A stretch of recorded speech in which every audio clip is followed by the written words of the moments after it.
Da, da, da.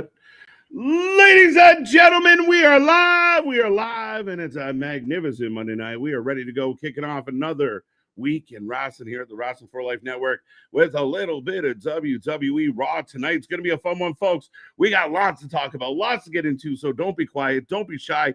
Get in that chat, hit like, share, subscribe, be a part of the family, be a part of all the fun.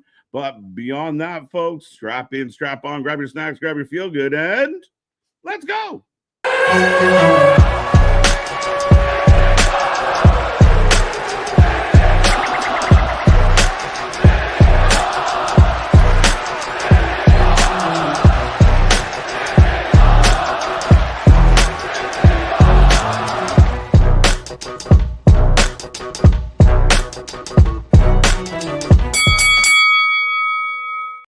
Ding, ding, ding. We are live and back at it again, folks. Like I said, we are the Wrestling for Life Network. This is another live stream as we are off and ready to go tonight.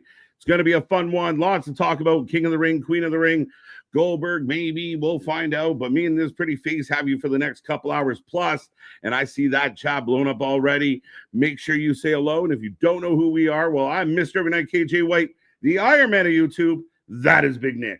Ladies and gentlemen, boys and girls, children of all ages, the Wrestling for Life Network proudly brings to you its YouTube tag stream champions of the world, the Every Night Delight, KJ White. I am Big Nick, and yes, my guy, we got to get this out the way. We already got the man on the thumbnail. We've already been talking about it since Thursday. Do we get old William H. Goldberg showing up tonight? I've been very reluctant to give in, and I've seen a lot of rumors, Nick. I've seen a lot of rumors, a lot of people talking about it. It's still not my favorite thing in the world. I don't know if we need it. I don't know if we want it. I don't know if it will work. I don't know if it will be good. However, it looks like it's going to happen. Would tonight be the night?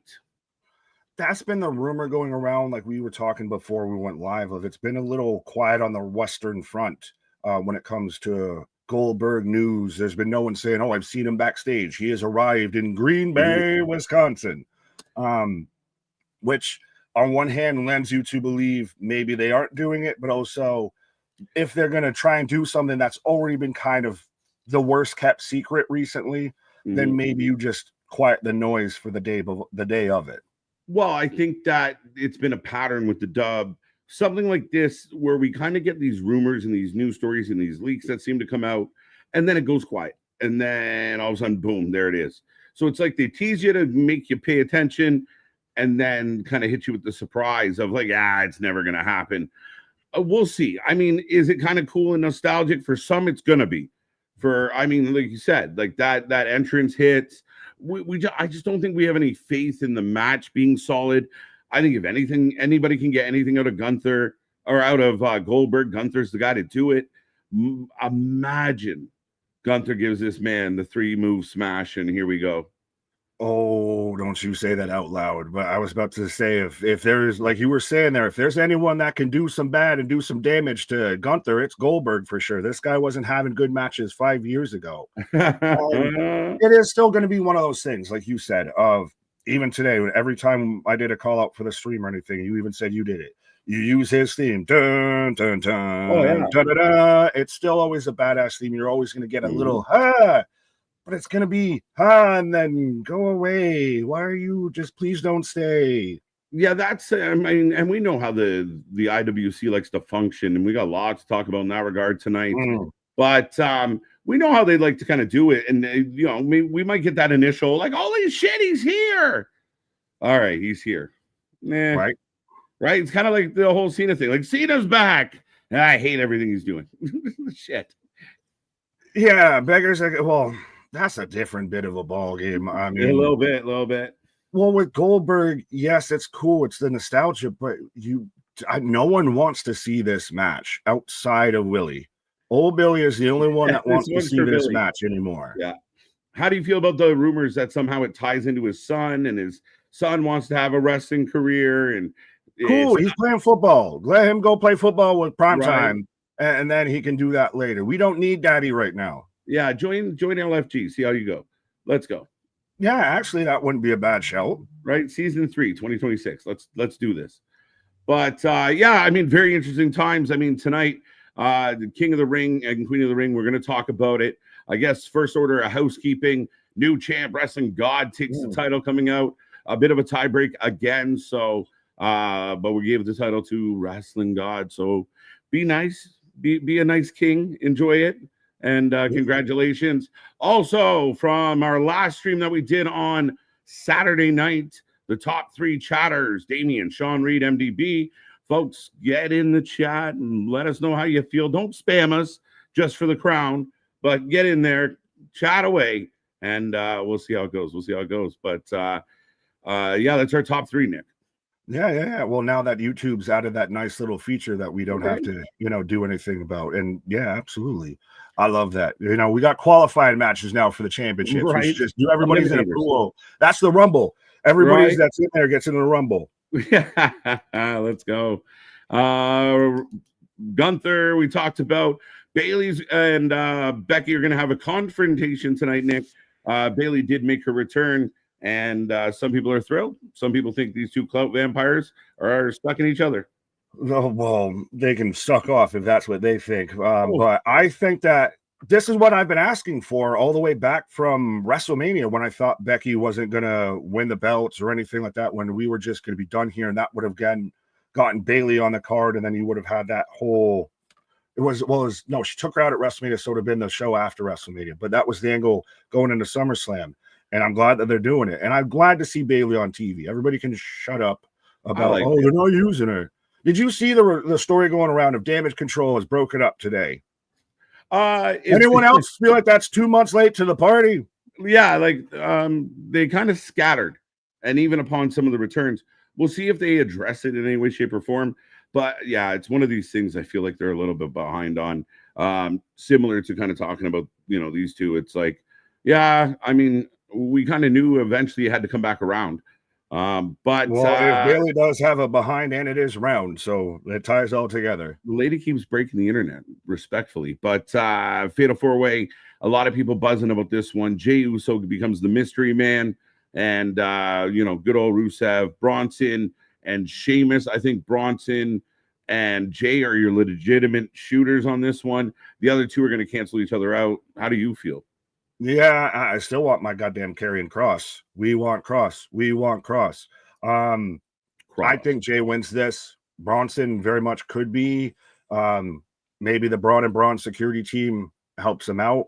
But I think we get Jey Uso versus Cody. Winner takes the winner of Sami Zayn versus Randy Orton. It writes itself now at this point, and that's why I was saying it feels like the men's main event scene is getting a bit stale. We've got Goldberg has to come out for a world title match, and I can name off every Final Four member clearly here, and they're all babyface. Did you see the reports? Uncle, it's not even a report. I hate people that report it, but Uncle Dave said they made Gunther champion so that Goldberg would fight him on the same day as All In.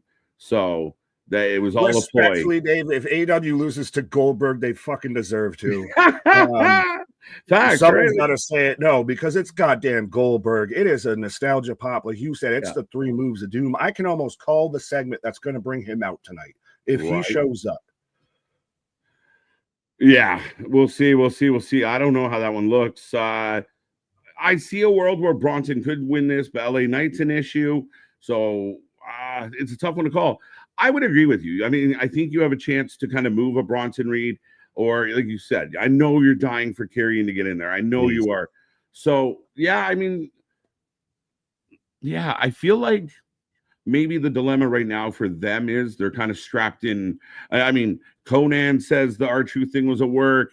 Kevin Nash said the R-Truth thing was a work. People are saying the t-shirts were being made before the whole thing happened. So, I mean, again, it feels like they're locked into something right now, and we just have to play it out. Well, the R-Truth thing, I mean, if that's locked in, I mean, good on him. But I still want Truth as a world title. He's the one that takes the belt off Cena now. At this point, you get Cena versus Cody 2 out of the way at SummerSlam. I don't know about fully. The Raw men's title feels loosey-goosey a bit because Jay lost it. Papa Keish is very mad, wants heads rolled, wants everyone fired. Obvious.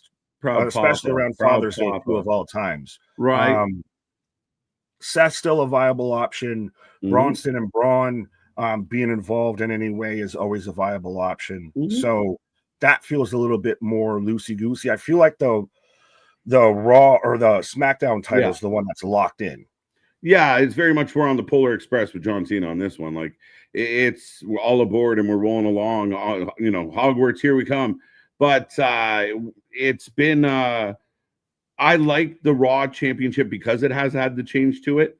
I mean, I think CM Punk spices up the Cena thing a little more than we've had it. We'll see, though. There's a lot of question marks. Like, you're running back a non-title Truth match. Does this mean Truth wins this time and then leads to another match? How does it all play out? We don't know. Could be. It could be.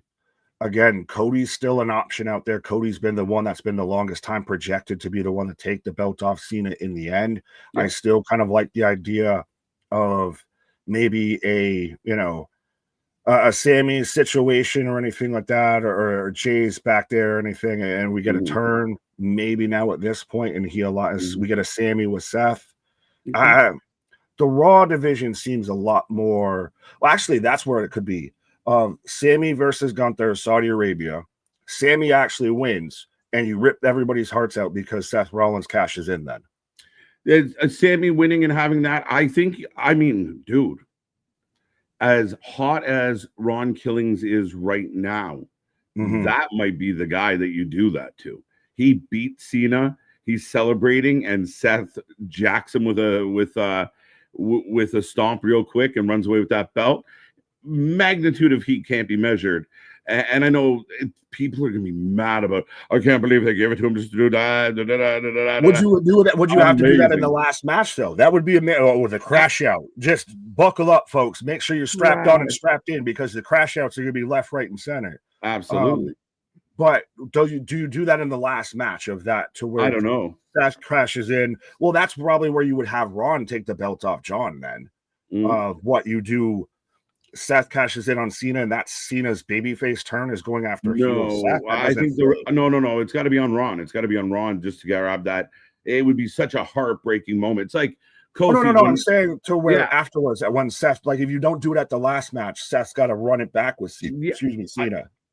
I think I still get a little twisted on the idea of, does Cena go all the way to the end as a heel and then what? Or is there a moment where he wins the fans back over prior to him leaving? Like, does he drop the belt at SummerSlam, go away for a few weeks, come back, say, I'm sorry, I got 6 more appearances and I'm going to be a good guy for those 6 appearances? I don't know.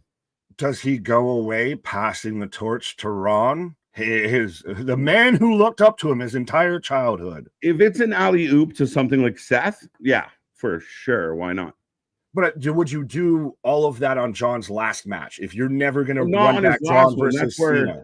I wonder, like, does Cena come out on one of his near end dates and give a big speech about loving everybody and I got to go and I had to do this. I know some people weren't happy with me, but this was my time, blah, blah, blah, blah, blah.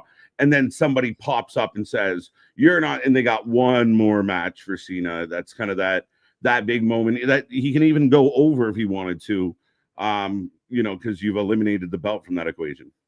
If we're going with your idea of Seth's going to cash in on Ron after he won it, could it be you send John home as a babyface of he stops Seth from cashing in successfully on Ron? And you leave with Ron as world champion. Maybe. I mean, it's insane. I still think they're leaning towards Cody, which I don't know. If I love it, but I can't be pre-mad yet. So we'll see. We do get a fatal 4-way for the women's Queen of the Ring. A lot of people buzzing about Asuka, kind of like, hey, she's coming back. Not like it's fucking Asuka. They gave away the return before the return. If this was a mystery opponent, if you had a mystery on one side, you could have a mystery on the other side. Yeah. And this, you get the big reveal. Hey, it's Asuka. She's my pick to win it because it's her match back. Of that to me makes obviously the most sense. I don't need more crash outs like they did with Kyrie after Zoe Starks got injured in the match, and well, Kyrie just lost on her debut on her back match. Like, no, fine. Well, that wasn't clearly the outcome that was planned. Yeah. I think Steph's got a shot at this. I don't know that Raquel's going to have any luck with this situation tied to the tag team and the storyline of JD. And of course, Ivy Nile. I mean, we don't expect much from Ivy Nile, right? Nile. The denial. You're Denial. combining Navel and Nile. But she's gotten a bit of a rub, a little bit. Pause. And you do have to take into account. She's not there yet. Well, who wins this takes on Alexa, I believe, in the semifinals. Yes. Speaking of Kyrie Liv, that shall be interesting. We'll see how this ties in. You know, does Asuka not win because of Raquel? And that ties into Asuka and Kyrie. The Sky Pirates return. But no, they broke them up. The Sky Pirates is Io and Kyrie. That would be that is Christ, the Kabuki Warriors. The Kabuki Warriors. Sorry, I mixed up my Yoshi. But here we go. We are going to say hello to the chat. We got about 11 minutes before the start of Raw, folks. Remember, be a friend, tell a friend. We got lots coming up, lots coming your way. More action, more wrestling all week long, heading towards summer pay-per-views all over the goddamn place. And we're looking forward to bringing it all to you. We're hitting milestone after milestone. So again, be a friend, take this link, share it with everybody you know, and let's keep this family growing. Zach, welcome back. How you doing? Kevin's with us. Role model talking about Matt Riddle. I don't know how far we want to go into this. He covers a big few points. I know we just started. I think if we start the Moxley thing now, it's going to eat up a good That's going to be minutes. A commercial breaker if we get through the chat fast stuff and have some time before the show starts off. Role model, we'll get back to these. We covered a couple already. And then, of course, Matt Riddle out there on OnlyStans. Yes. I mean, fuck it. Why not? Eric, how you doing? I'm this close. No, I'm just kidding. But Triple Mania, Worlds Collide, Triple Mania, and AEW Grand Slam this week. WWE Super Show in Mexico next month. Feliz Cumpleaños, Bayley. Feliz Navidad. Feliz Navidad. That's all I know. Sorry, Eric. But I don't know if I want to fully get into it now or not, but I'll at least ask you, did you at least see kind of what went down in the Mega Championship match between Vikingo and Andrade? Okay, so we can talk about that later. Right, it's interesting times in AAA. We can definitely talk about some of the things. Shout out to Los Lobos. Los Loserios. They found heaven. Big W for them, getting some tag team gold. And I mean, you and I have talked about the benefit of that relationship and having guys like Los Garza, who's had trouble kind of locking into something here, go over there, tag champs. Exactly. It's a bit the relationship with TNA and WWE, except one they own it and the other they're renting it. Yeah. It's on lease. Yeah, it's on a lease program. Kevin, welcome back. Money. Hello, my friend. My friend, we'll meet again. It's been a while. Where should we begin? You had me singing this before we were live. TJ, how's it going? Christian, Air Mike, Rocco, more TJ, more kayfabe. Paul's back with us. Safik, good to see you. Danisha, Zach again. Zach said hello twice. Let's go. Something for Safik. I like it.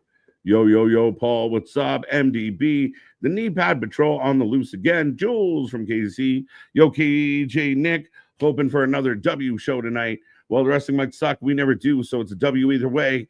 Can't wait to see those faces. If it's crazy. It's one of those things of you're still going to get the holy shit reaction. It's going to be what side of the fence do you fall after the boom? No, I don't even know if you'll exactly get that. Keep it a buck, at least with me, because we've had some fallout, crash out reactions and everything. Like when R-Truth shows up, anything like that. Fair enough. Goldberg shows up. I almost expect it right now at this point. Like I said, I feel we're going to get a segment. Gunther comes out. He drops the line of who's next. Dun, dun, dun, dun, dun, dun. And then Goldberg probably says, you're next, whatever. No, actually, then first Gunther makes fun of him. Then we get a spear. We probably don't get a jackhammer. Gunther runs off, and then that's when Goldberg hits him with the "You're next" line. Bob's your uncle. There's the story, and it's just kind of, I'll pop for the intro, and then I don't care. Yeah, I'm pretty sure that Gunther is scheduled to have a segment tonight, so that shall be interesting. And it feels like it's on a platter for somebody. I mean, the swerve of it all would be everyone's like, Goldberg's coming, and it's Dragunov. That's it. I will pop for that. I will pop everywhere and 7 ways to Sunday with this. And that's where you hope, like, if the company has sense of like leak out that we're going to get Goldberg Gunther, and then see. I mean, it's a really great test audience as far as like leak this out and we'll see how people react. But they leaked it since like WrestleMania. Remember that was a match that was almost going to be happening there. Yeah, I never bought it because I felt like other things were at play. So again, we'll see. But Anthony, welcome back. I think I had Ronnie as well. Aubrey, how you doing? Wrestling for life. Let's go. Cheers. Jake, the original tribal chief, is with us. Scott Rizzo, always a pleasure, sir. Bum, bum, bum. I love it. I do see it, and we don't need to click on it, but shout out Kayfabe, who was given the intro a 10 out of 10 already. Yeah. Oh, very lovely. Very lovely. Appreciate it, sir. You're going to get this Goldberg run, and you're going to like it. I don't think so. I say nay. Right? It'd be like Brussels sprouts. I'll get through it, but I don't love it. Well, fucking, he's taking on the goddamn muscles from Brussels almost and everything. Right? I'd rather see Arnold come out here, the governor, come out here and take on Dijak or take on Gunther than an old word Goldberg. I love that you're crossing your wires. I literally just spazzed out there. The AI broke down. all the voices. Wesley, welcome back. Ronan, good to see you. Zach, I'm pretty sure I got you a couple times. Welcome. Sean Reed. Aubrey, you saw that name already. Dun, dun, dun. How's everyone doing on a Monday? You feeling good? You ready for some wrestling? What's up, Clay Lewis? Jerome Official, Jamar. Welcome back. If I see Goldberg tonight, I'm going to cancel my Netflix subscription. Right? I'm kind of feeling that. Cancel your subscription to us. We're good. Right? I mean, I like watching some other things on Netflix, so I might not just jump all the way off, but I mean, the Goldberg thing is a tough sell. It's so out of place, and it brings up nothing but bad memories. You think of Taker, you think of The Fiend, you just think of bad, you think of 30 seconds, at most 3 minutes. Right. Some bad Brock matches in there. Boston, welcome back. Jose, welcome back. Good to see you. Dun, dun, dun. Richard, like got what's you. Up, chat? Who's ready to chit? E, what's up? Not sure how many times. Like old Bobby Brown. What? Christopher, welcome back, sir. Bradley, he probably doesn't like auto racing. Oh, Christian Power did send us pictures of him in the F1 simulator. That was really cool, Christian. Hope you had a great time. Like MDB said, make sure you have your knee pads. Safety first. Yeah. Are you auditioning to be an extra in the new F1 movie that's coming out there, Christian? Gran Turismo 2. Hey, I mean, were you ever big into like the racing games or anything like that? Yeah, to an extent. I mean, again, Gran Turismo played the shit out of it.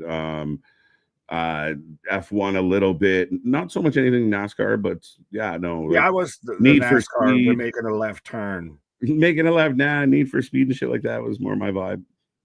Daytona 500, maybe. Well, Mario Kart, my kid. Days of Thunder. Yeah, that's a great ass movie. Classic. Jose got you already. Kabuki Dookie. That's not very nice. Keep it classy. Wrestling God, our new predictions champ. So congrats to you, sir. Nice run on Saturday. Chris B. I've been depressed about what's going on in my country and on the world. On top of the LA night is finished. It's crazy correlation. He took a splash from RKO and ate the pin. Please cheer me up. Well, that's what we came to do. We're definitely going to try and cheer you up. Of course, we got more fun coming your way, and hopefully we can take your mind off of all the craziness in the world and make you smile for a little bit. Yeah, we aim to please. Much like some other people that get on their knees. We aim to please. What? Strange and change. That's what there goes. Do something strange for a little piece of change. Perfect. Jose, how you doing? J-Boy, got you. Richard already said your name. I think we got almost everybody. Damien Capone, welcome back. Welcome back. Daily OG, happy Monday Night Raw. I am driving now. Okay, well, be safe. Be safe. Listen, don't look. Right. To us, not look at the road. Look at us. Just listen to the road. It'll tell you. Be clear. Follow the way of the road. Right. I don't want to be getting lost. He was like Tony Khan. Can wait. She go, oh, why did you have to bring that up? But we got 3 minutes. We got 3 minutes. We're gonna, yeah. We can't get this in 3 minutes. I'm gonna need 5. Pause. I am the only one. That's what she said. Sorry. Well, sorry. LA Knight is fine. I think LA Knight's fine. I think he's moving shows.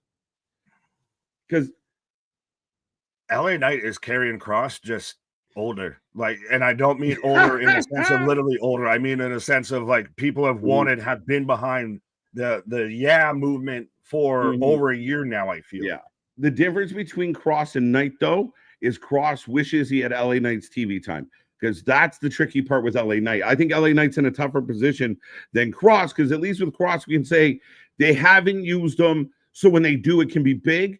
LA Knight, they've been using them. Like, he hasn't sat out much, and he's not accomplishing anything. But then again, to play devil's advocate, of which is the bigger sin, which is the bigger issue of you're not getting used on TV, or you're getting used on TV and you're not getting, I don't want to say over, but you're not getting pushed into the top segments. You're not going over in the top segments. Yeah, I don't know. I mean, it's a bit of an interesting, I don't know if it's a sin as much as, I mean, if you're using the guy, because you're taking mileage out of the tank, right? So LA Knight doesn't have all the years left, and yeah, he still does a great job, in great shape. Don't get me wrong, but there is an expiration on it. And, you only got so many bumps. He's throwing all those bumps. He's getting all these moments. He kind of feels like how Jey Uso used to feel of the guy that just never wins the big one. A bit, but I mean, if you don't take the Corvette out, it's starting to get rusty and everything. It's starting to get a bit crusty. I mean, why did you spend so much money? Why did you buy the Corvette if you ain't going to flash it out every now and then? Right. And can anyone tell you're dying for that cross? I 100%. I will die on that cross for carrying Cross. I'm having a hard time relating to these current styles. It's all the same shit in the ring, but got to grow, I guess. Yeah, I see what you're saying, Paul, and I think that's part of I wonder at times the stuff that I'm a little critical about, would 20-year-old KJ be as critical, or just be like an exploding table like all the other 20-year-olds? I mean, it's funny how things change. I think my issue, and I think some of the other fans out there, is it the fact that the door, like, we know it's all, like, we can't truly buy into the wrestling the way we used to, because it's just a performance like that. They've made that very clear. Kayfabe meant so much, as I'm getting the end. The end is near. No, I have then now. Oh, I got then now. I have now. I'm now? Just past now. Now, just past. Okay. Forever in simpatico, and we will always be together. Now, together. All right, ladies and gentlemen, Nick and I are dialed in. You can do the same at home. You can follow along at the same pace we're going. And again, get in that chat. Don't be shy. We will take predictions on matches. We will take a rating out of 10 at the end of the night. And we are pumped for this one. Again, so much shit to talk about. And I really do want to talk about this whole Moxley thing, because it's kind of funny. With it being in Green Bay, Wisconsin, couldn't you? I would be more excited if Mr. Kennedy came back than Goldberg, Oldberg, Snorberg. Right.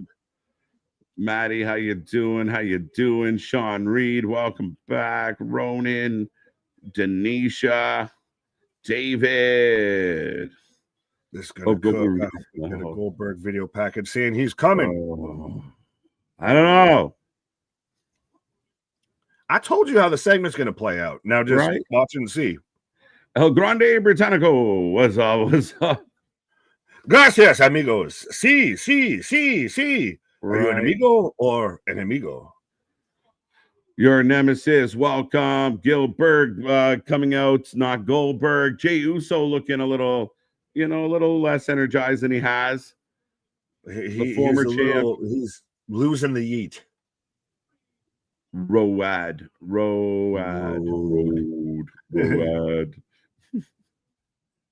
And we open with Liv Morgan. Richard, what's happening?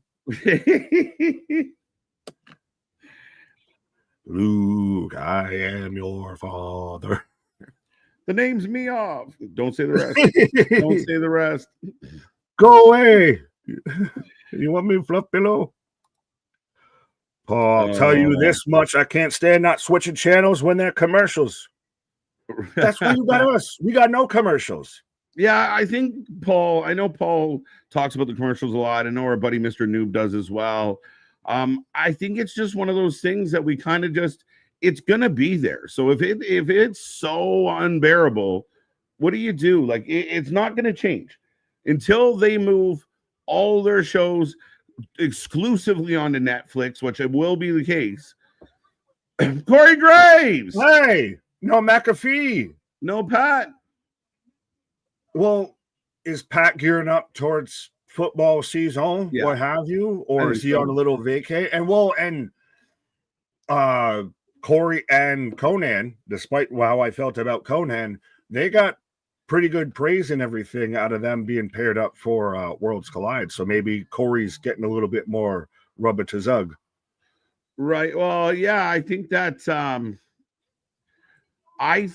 they did a great job. I mean, we talked about Conan, and I know I was a little more critical.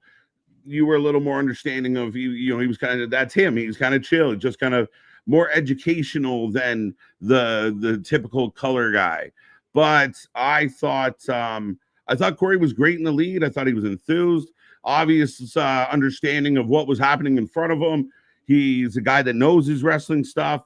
So I liked Corey. I've always liked Corey. I felt like Corey, it was unfortunate for Corey because he was stuck with Vince McMahon, Michael Cole for so long, and Byron. So here's this guy being sarcastic, trying to be like Bobby Heenan, and like the other two, just the jokes bounced off their heads. And yeah, it used to be a whole thing of whenever he'd do a takeover or anything, of when he'd be sliding in, King Pantera references and all of that, of just heavy metal references. But yeah, he kind of became on man out. He was, the seventh man in a fucking basketball team here. Yeah, it's funny, right? But nice to see Corey on the mic. And again, even if it is just to fill in, and it's good for him. As Liv's right now, hyping up Dom. Yeah. Giving Dom all the love. Anthony Stevens, I think Dominic is going to be a face soon. He's kind of halfway been his. Dominic, I know we're getting up to the midlifeies, and not just in age, but also in award season. But is Dominic Mysterio like most improved this year? I mean, this year, I don't know if it's this year. I think his most improved, like 2024. He kind of, I think he's past that most improved. I think he's hit a new gear here. Yeah, I mean, from start to finish, like going back 2021 till now, yeah, super improved. But yeah, ultimately, I think his most improved, like he's now in that category of, he's settled, he's established, but they are booing him again. Well, they're booing Liv. They're booing Liv. Okay, well, they booed him too. Well, fair enough. I didn't hear him too much on the microphone. I heard mostly Liv, which I'm becoming a fan of Liv because she took out Nikki Bella. Yeah, I'm with you, and I love Liv. I mean, put respectfully, this girl is phenomenal. What's up, Anthony? She could be one of those that's up there for most improved as well. Oh, I think she's been it took her so long to really figure herself out, and a lot of people only, she just gets pushed because she's pretty, and the whole Dom thing to me just exploded her career.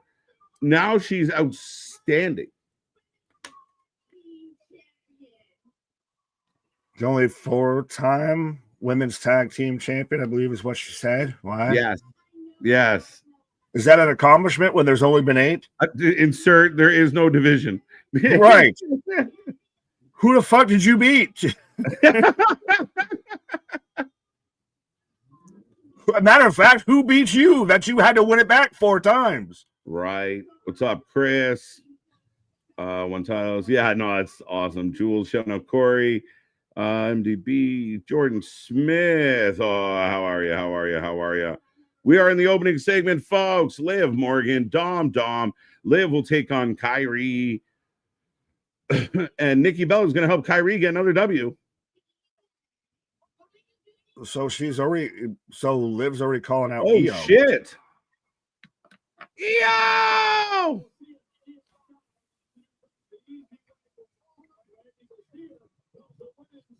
Oh, let's go. Genius of the sky.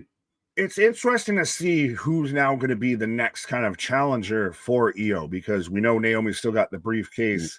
Maybe she might cash in more towards the SmackDown side. So who's going to challenge Io on the Raw side? Is it going to be Rhea? Is it going to be a Liv? Is it going to be this person? Is it going to be that person? Is it going to be a Stephanie? It's very interesting. And the depth, we've talked a lot about the roster getting deeper and deeper, especially on the women's side of things. The tricky part with Liv for me is I feel like Liv's got her poker in a lot of fires. Pause. I think the poker that's been poking her has got his shit in a lot of fires. Yeah, he might also be in. That's more the case. She's getting stuck with a hot poker. Yeah, no shit. Dom is the most. I don't feel Dom as a placeholder champion. In the corner. I can't hear you. Right?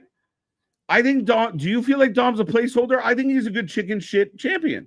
Like I was out here saying he should be most improved. I think Dom's been over the moon with this. I think this has been one of the best years of his career. Oh, absolutely.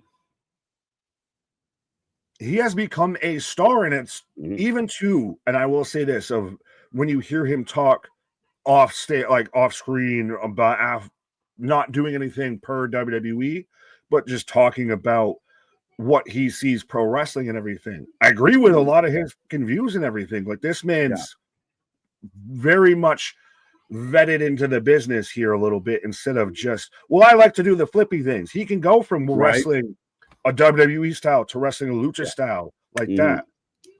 Yeah, I do think, again, I'd like to see, he's not the most, like, if you say there's going to be a Dom Mysterio match, I don't exactly get pumped about the match, but I think you're right. That has improved as well.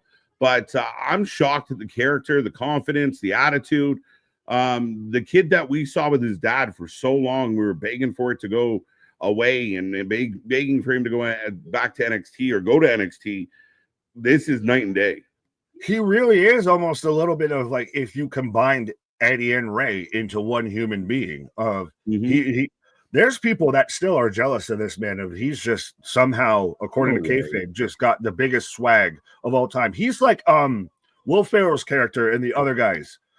You're telling me you got Eva Mendes as a wife, and you can still pull this and pull that and everything, my guy. What the fuck are you doing? Right, Dale dropping some knowledge. What happens when your person is blonde and they dye their hair red? You got to change up all the things that you used to say. Blonde, like tricking me, lady. Stay with brunettes. Just won't stay still. Mr. Noob, welcome back, sir. Been a minute, my guy. Well, I was halfway worried. You're out there on the lonely, lonesome highways, east of Omaha. Good evening, KJ Nick, and hey, Chad. Dennis, good to see you, buddy. Why'd you read that like Nosferatu? What's that? So why'd you read that like Nosferatu? Good evening. Got to keep it exciting. Right. Timmy, welcome back. And anybody worried about EO or has any questions about EO? I believe the statement or the term you would use for EO is over as fuck. If you're wondering, she's in that class. Think about the Raw women's division that's respectfully about to be Io Sky, Stephanie McMahon, Roxanne Perez, and everything. Like, that's a whole big shift and a pivot from what it was before with Becky Lynch, Bayley, Charlotte. So allow me to reintroduce myself. Right. As I guess we're not getting this match now. So anybody that filled out the poll, thank you. But false alarm. I tried to get ahead of the game. I was too ahead of the game. There you go. 82% are picking Liv to beat Kyrie tonight. I Well, will put that poll up answer later. the poll beforehand, and we'll see if you're if the EO interaction changes that. Right. Gator don't play no shit. Exactly. So Sami Zayn versus Randy Orton. Sami wins because then you've got him versus Cody Sami or him beats versus Orton? Jay. Okay. And then you either got Sami versus Jay in the finals, you got Sami versus Cody. Sami's the sympathetic babyface of shit into this. I think Karrion Kross cost Sami against Randy. Randy fights Cody. Oh, you just twisted my arm halfway because you mentioned Kross. Yeah, you're like, wait a minute, they're going to use them? Shit. No, just because you used them doesn't mean it works. I could still see. I think Sami's the guy. I thought Randy was going to turn heel until John did. And so that's the thing is I feel like the Randy heel turns on stands by. Yeah, but that helps your theory. So I've been saying, as we're getting Stephanie Vacour, what an entrance. But, or what did Nikki Belly call her? Nikki Belly. The new. I think that's you got your lick back there of Nikki Belly. 100%. Like Stephanie Vaseline or something. Yeah, what did she call her? But that actually helps your theory that because it keeps Sami babyface. Fair, but that's the thing is you're not going to do Randy heel right now as John's heel because Randy is going to be the guy that does the heel takeoff of Cody. So Cody beats Randy. Cody gets a shot at John, and it does leave the door open, whether it happens or not, that Randy screws Cody to continue the John title run. I'm going to just say yes because I don't know. You started to lose me towards the back end there. But I also got distracted by La Primera coming out here. I was shucky, ducky, and quacking. Let's go. But Kyle saying, what an entrance. Alex, what up? Hola, ¿dónde estás? Mucho cerveza, por favor. Yeah. Did her tights get thicker? I don't know. Jules Vacker for the W. Yes, folks, as I'm going to commercial, I know you're not, but let us know who you're taking in this fatal four-way. Who am I missing? I don't know. Oscar, Ivy Nile, Stephanie Vacour, Raquel, Rochelle, Raquel Rodriguez, Mrs. Bronson, Mrs. Strowman, actually. Poor Raquel. I overlooked Spanish Rachel. Let's go. Never do that. Her too. She's huge. Oh boy, she's got a big back. I think that Asuka still wins this. I mean, maybe Steph, but it's Steph Alexa. You get La Primera versus La Spooky. I don't know. I got a theory about that one too. Go ahead. We got all the theories. If you do Alexa and Steph, or Alexa and anybody, I think Charlotte's going to be a factor in that match. Charlotte and Alexa have beef. Yes. So I think whoever's going up against Alexa is going to beat Alexa. Because of Charlotte interference. Unless Charlotte waits till the final. But here comes Ivy. Chuck's had a mic in his hand.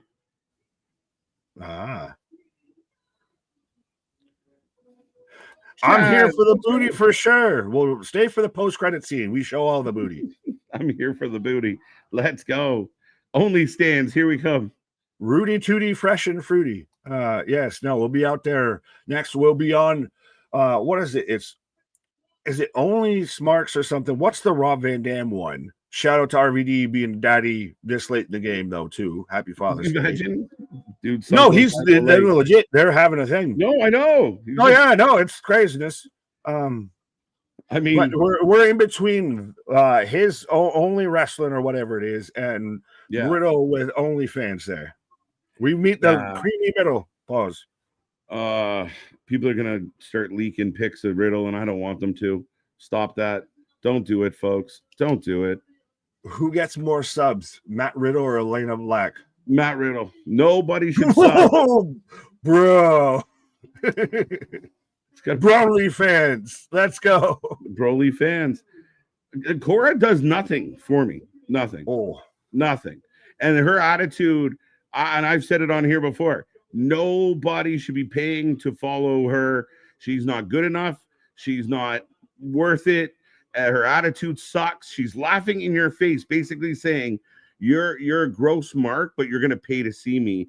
And she's been public about that. Not like a heel promo. No, like an absolute asshole. So I hope she has 0 subscribers. She won't, because men are idiots, but I hope she has 0 subscribers because there's like 1 million, 2 billion. Cousin neckbeards. She will have subscribers. But if you're gonna invest your money, put it somewhere else. Like fuck. Don't invest your money in that bullshit that won't pay off to anything. Right. Invest your money in us. We'll at least give you do something. We'll at least do something strange for a little piece. How do you cry about being body shamed and launching OnlyFans in the same week? Get the fuck out of here. I am not gonna say too much because I'm not a woman. But well, I like Ronan of saying Rob Van Dad. But no, she very much is in that same arc of Christ almighty, Mandy Rose and Lacey Evans of that was more into wrestling to be a celebrity, to be famous than they were to be into wrestling. And the other names you mentioned, I kind of get why some people might do it. Again, men are dumb and it's free, so I don't get it. But nonetheless, that's a topic for another day. But nonetheless, the Cora thing makes no sense. None, 0. Waste of money. Just go in the backyard, set your money on fire. I'd rather see Gigi Doe and Priscilla Kelly's pop tendies than hashtag pop tendies. Lyra Black's contendies. I'll put it that way. Right. Spanish Rachel gets a little pep talk from Liv as we are setting up this fatal 4-way. Nick, I do believe you're back from commercial. Yes, sir. As I'm getting a replay of super chat from Roxanne. Yeah, when Roxanne won the first match between her, Liv, Kyrie, and Bradley is saying with a $2 super chat, adios to Devers, going to the Giants. Nick, thoughts? Well, this is perfect because before we went live, I was talking to my neighbor who she is a hardcore Boston Red Sox fan and was rubbing it in my face that the Red Sox just swept the Yankees. And I just politely said, shouldn't have been talking shit. Right. What up, Anthony? How you doing, buddy? What up? KJ, Matt Riddle is going to show his diddle in the middle. Yeah, that is, bro. It's going to let it all hang out, bro. It'll be a good time, He's showing his spliff for the stuff. But Oscar's getting the big entrance, the last entrance. Yeah. So point proven she's winning. I don't know, but she should. She just came back. It's been a minute, and this is over like roller. I mean, again, Nick, I think the fans have created like these must win. Like there's all this list of when you come back from injury, you have to win. When you debut, you have to win. Your birthday, you have to win. In your hometown, you have to win. It's because Vince made everyone lose at that point. Right? Like there's all these like if Asuka is not victorious in a fatal 4-way here tonight, she's still going to be Asuka next week. She's not retiring. Her career's not over. She'll be fine. But she's definitely a heavy favorite. I got Vakura though. Oh, I'm taking Asuka for sure. And I'm a backer. Yes, let's go. Yeah. That's some strange for some change. We're getting dark Asuka again. But that's what works. We're getting Christ. What was her name on the in Stardom and everything like that? But anyways, and it is a bit of because like Vince was always one of those people of you're in your hometown, you're losing tonight. Yeah. Kana, thank you, MDB. Kana, we're getting Kana.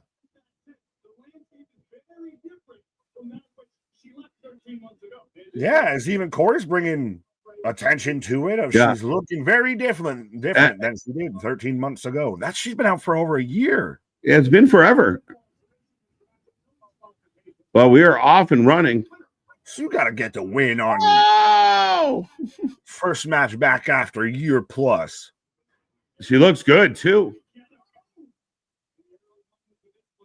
But that's the thing is now she's in this division. Kyrie Sane's in this division. Stephanie Vacour's in this division. Roxanne Perez is in this division. This is dope right here. This is a very stacked and very deep and interesting division. Welcome back, Chance Breakout. But this is dope shit right here. Stephanie Vacour ties up with Asuka. Ooh. It's a good time. It's a good time to be a wrestling fan. This match is a 10 already. Are you more enjoying the women's WWE wrestling than the men's? The women are making a strong case. They really are. Like the NXT disease has spread to the main roster of the women are more over than the men. Yeah, I mean, I think there's more stars in the women's side, like more big names that we all want to see do well. Like the no-win situation. Asuka wins tonight. People are going to be bitching about, oh, Stephanie Vacour just got here and she didn't win. Like, we can't have everybody win. Well, that might be a bit of the situation, but I'm in commercial. There's probably no better time than ever. So let's talk about the AW situation. I mean, you might want to get your fidget out, but I got everything. Trust me, I got fidget toys, everything. I got my desk is all fitted out here. I think the first thing I want to say about this is I saw people out there defend like the same old people we always see, the diehard Kool-Aid drinking defenders. I really, really want people to stop and think. Just imagine the 3 letters in front of the story were different 3 letters. You would be trying to burn the fucking WWE towers down. Like, you wouldn't have any fucking time to defend Moxley if this was a WWE talent. It didn't matter how strong or not strong it is. But this whole like, oh, it's not even. If this was the other way around, it would blow my mind. I'm very interested to see where you're going here. People have heard me on this channel a lot. Like, I don't like softness. I don't like people bullshitting or just making things up, looking for the clout. But at the end of the day, this is another example of Jon Moxley being cement shoes of the AEW men's division. This guy pulls your roster down. This isn't the first bullshit we've seen with him. And it was stupid. It was unnecessary. And again, did he kill the man? No. But that's not the point. Imagine going and tipping over the fry guy at McDonald's. You can't do it. Can't do it. It's bullshit. The guy wasn't a part of the show. There is no reason to do what he did to a man holding a camera. It's a bad look. It's a bad vibe. Ricochet trying to be a heel had to delete his shit. If you're going to try and be a true asshole, stand on business. Don't delete that shit. But when your company has a legitimate legal issue and you go out and pipe off, you look like a complete moron, which speaks to a bigger problem. And a part of this, we're going to find out whether or not it's true. But a part of this whole story is AEW aware of bad behavior by Jon Moxley. Was there other things that came up? Because this will come out in the discovery. And at the end of the day, it's not like I saw fans jump on the whole, oh, look at this guy just trying to get, no. Same thing happened years ago. We know better. Dennis Rodman kicked that cameraman, and it was a stupid decision. Barely touched him. The guy oversold it. The guy gets millions. You as the professional have to be smart. But Moxley isn't smart. Moxley continues to be absolutely fucking dumb. And he continues to be the worst champion in AEW history. And in addition to that, the people are saying this guy's just trying to get a payday. He's not asking for a ton of money. He wants his medical bills covered and then some damages. If he's legitimately fucked up and required surgery and such, and they can prove that, it's on tape. You're fucked. You're done.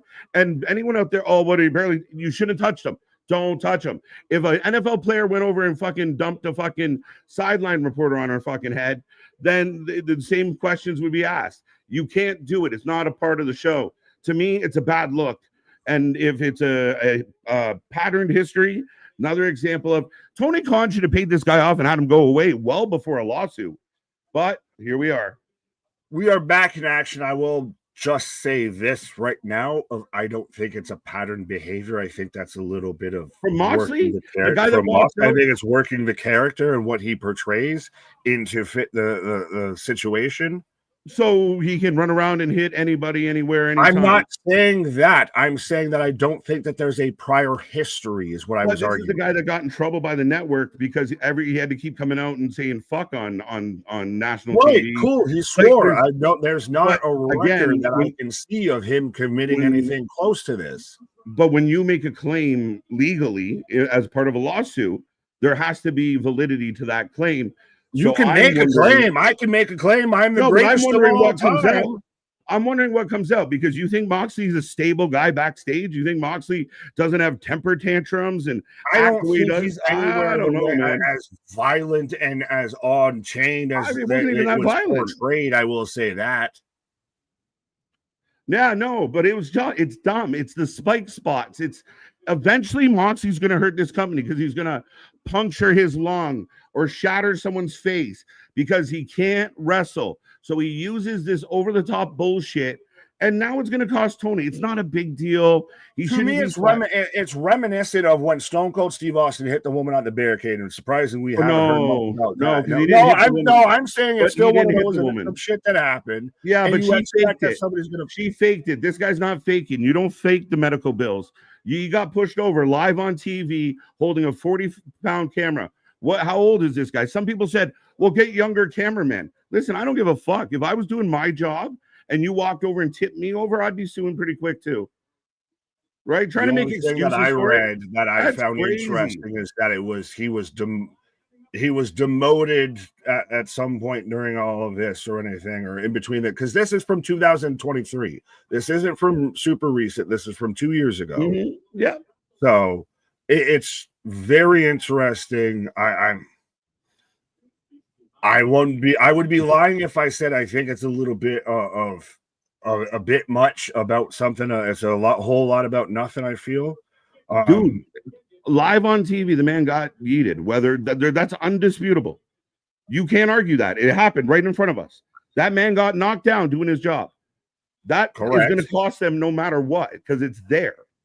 Right. That's the thing. That's the biggest interesting thing about it to me, is that there's a little visual proof of even you sent it in our group chat. And by the time I'd even read you sent it, one of the other channels that we hang out with and everything had shared the actual video from when it happened.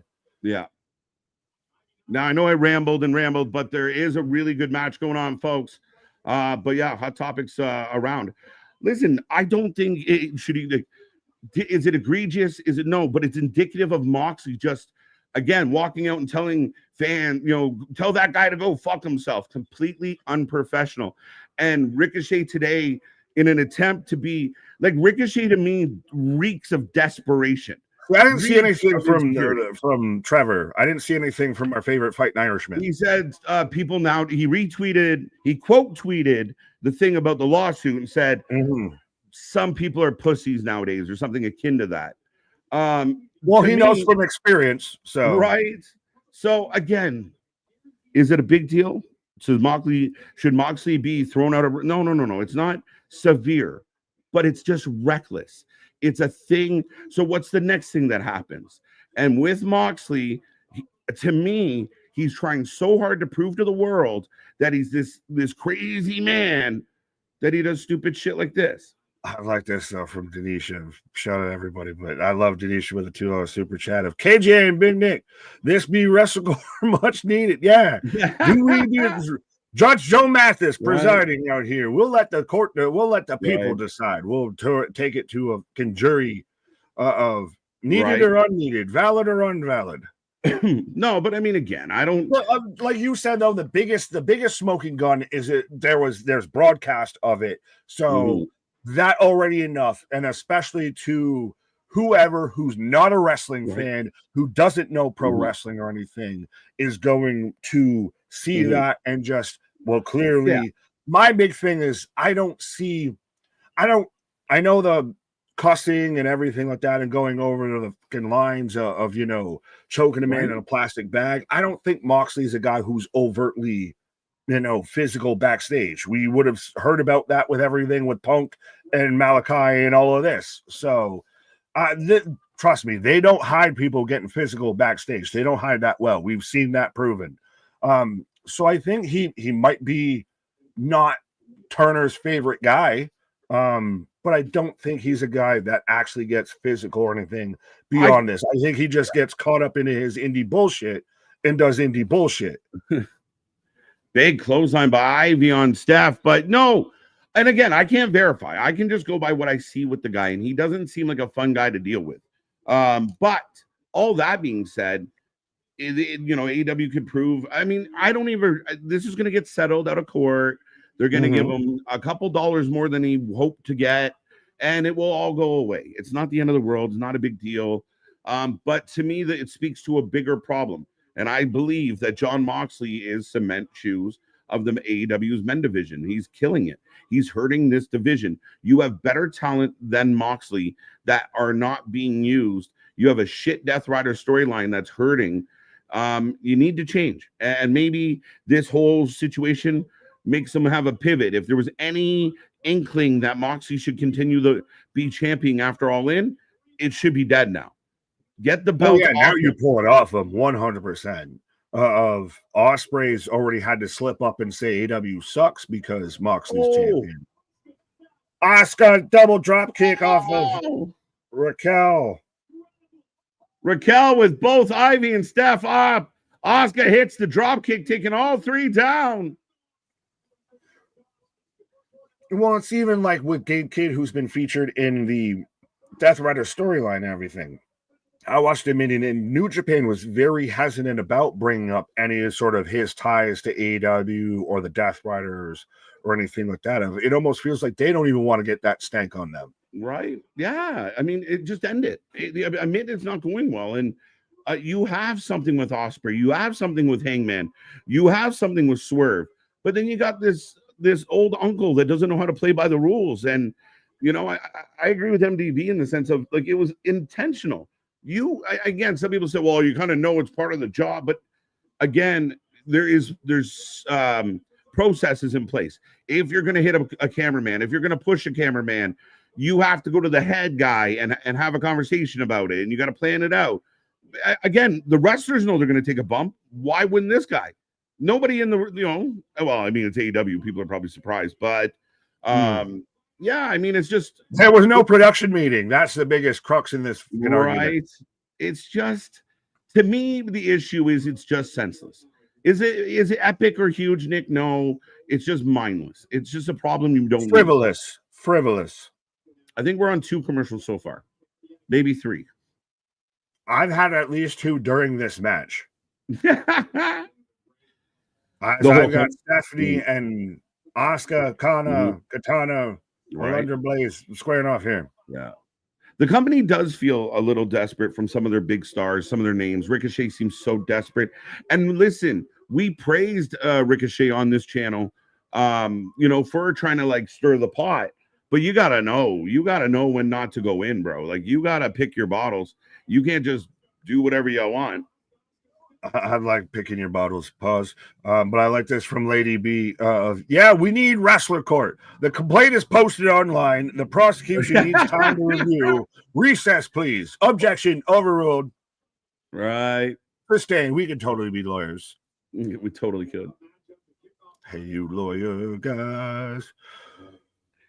Denisha with a $5 super chat. KJ Big Nick, should Moxley get fired for action like Punk got fired for his reckless actions? No, because the Bucks like him.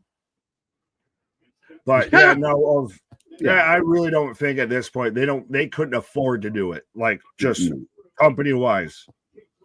No, and I mean, do I think it was so egregious? No, but I mean, if the man legitimately had to get shoulder surgery and shit, I gather, medical surgeries in your country aren't cheap. So no, we don't have that lovely universal health care or anything like that. Trust me, I'm getting my handy dandy neck brace on the standby just in case. Right. Oh, nice move by Ivy. Sorry. No, you're good. Are they going to use Tony Khan wearing a neck brace on the NFL draft broadcast as evidence because of this? So this man took a pile driver and needed to wear a neck brace. Oh, jawbreaker and a super kick that was wicked.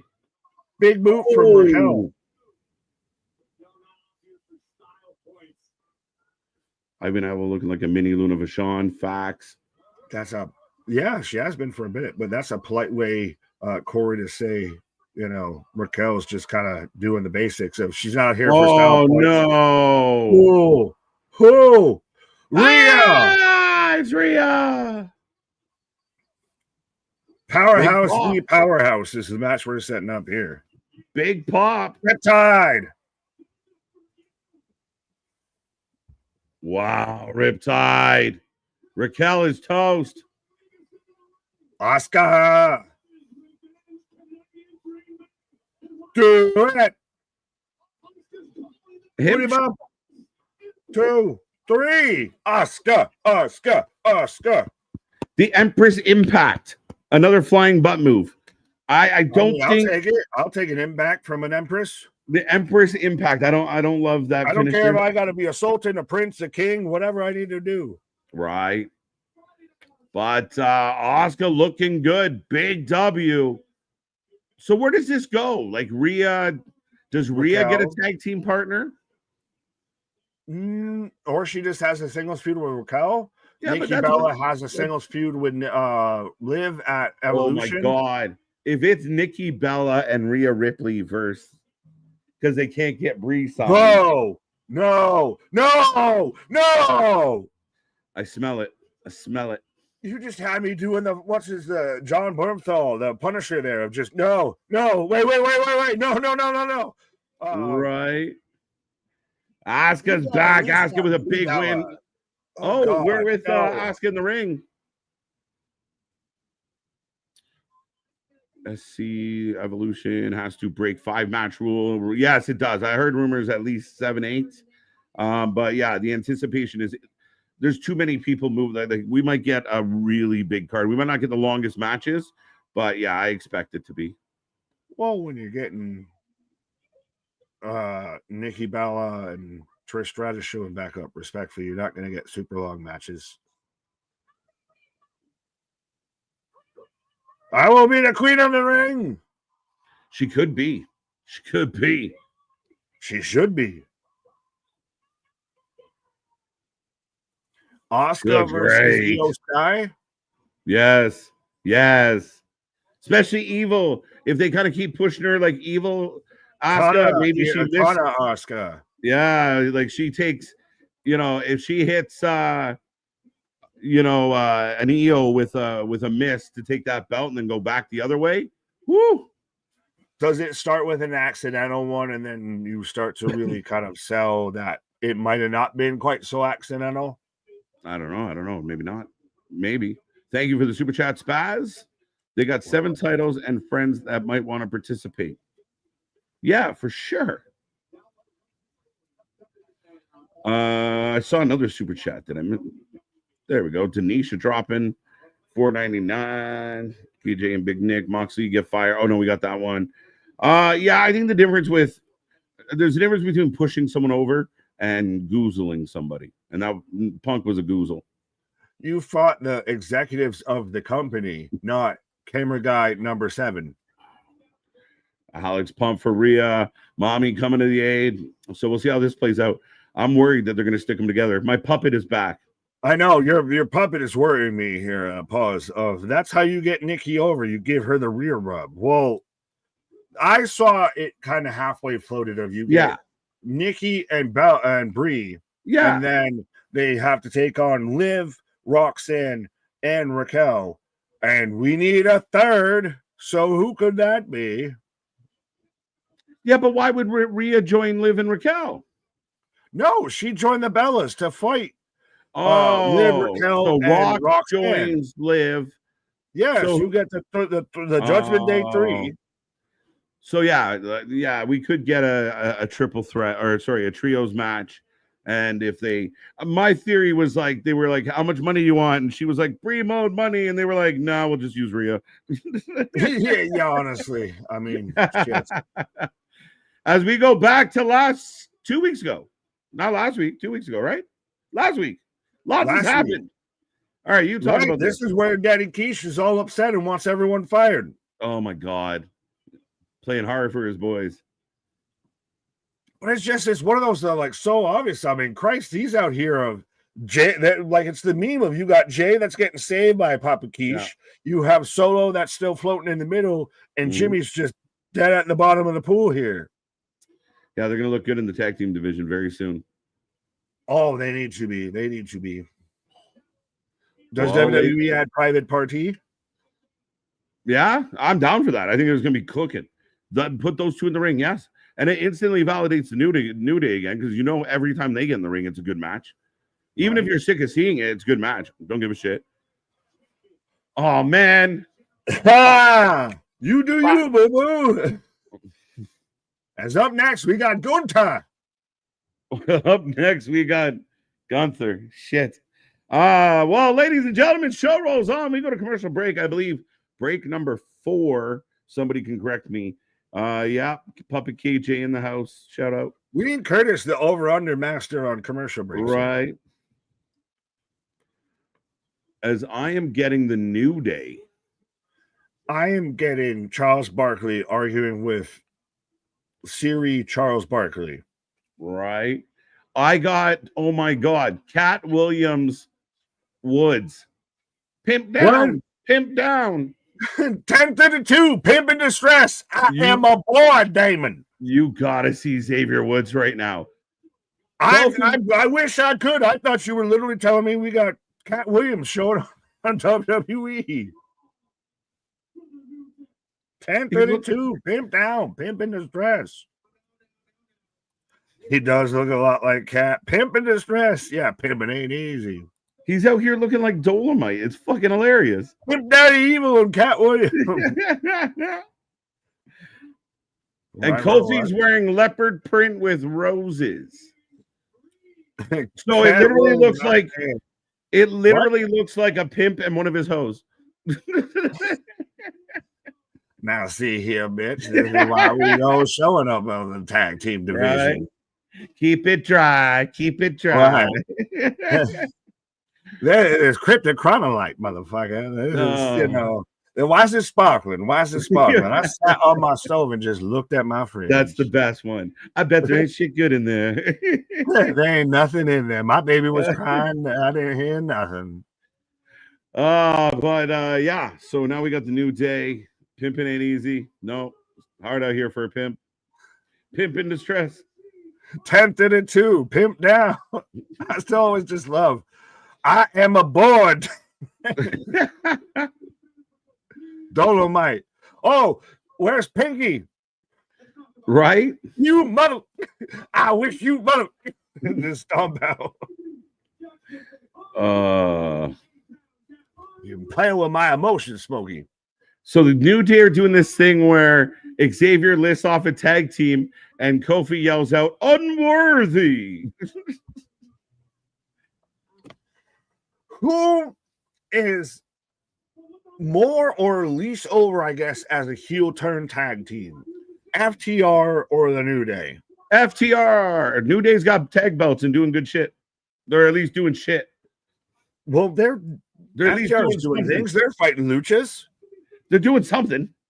They're fighting commentators. Dax is on Twitter. Yeah, we will fight them on the beaches. Right? Dax on Twitter fighting fans all the time.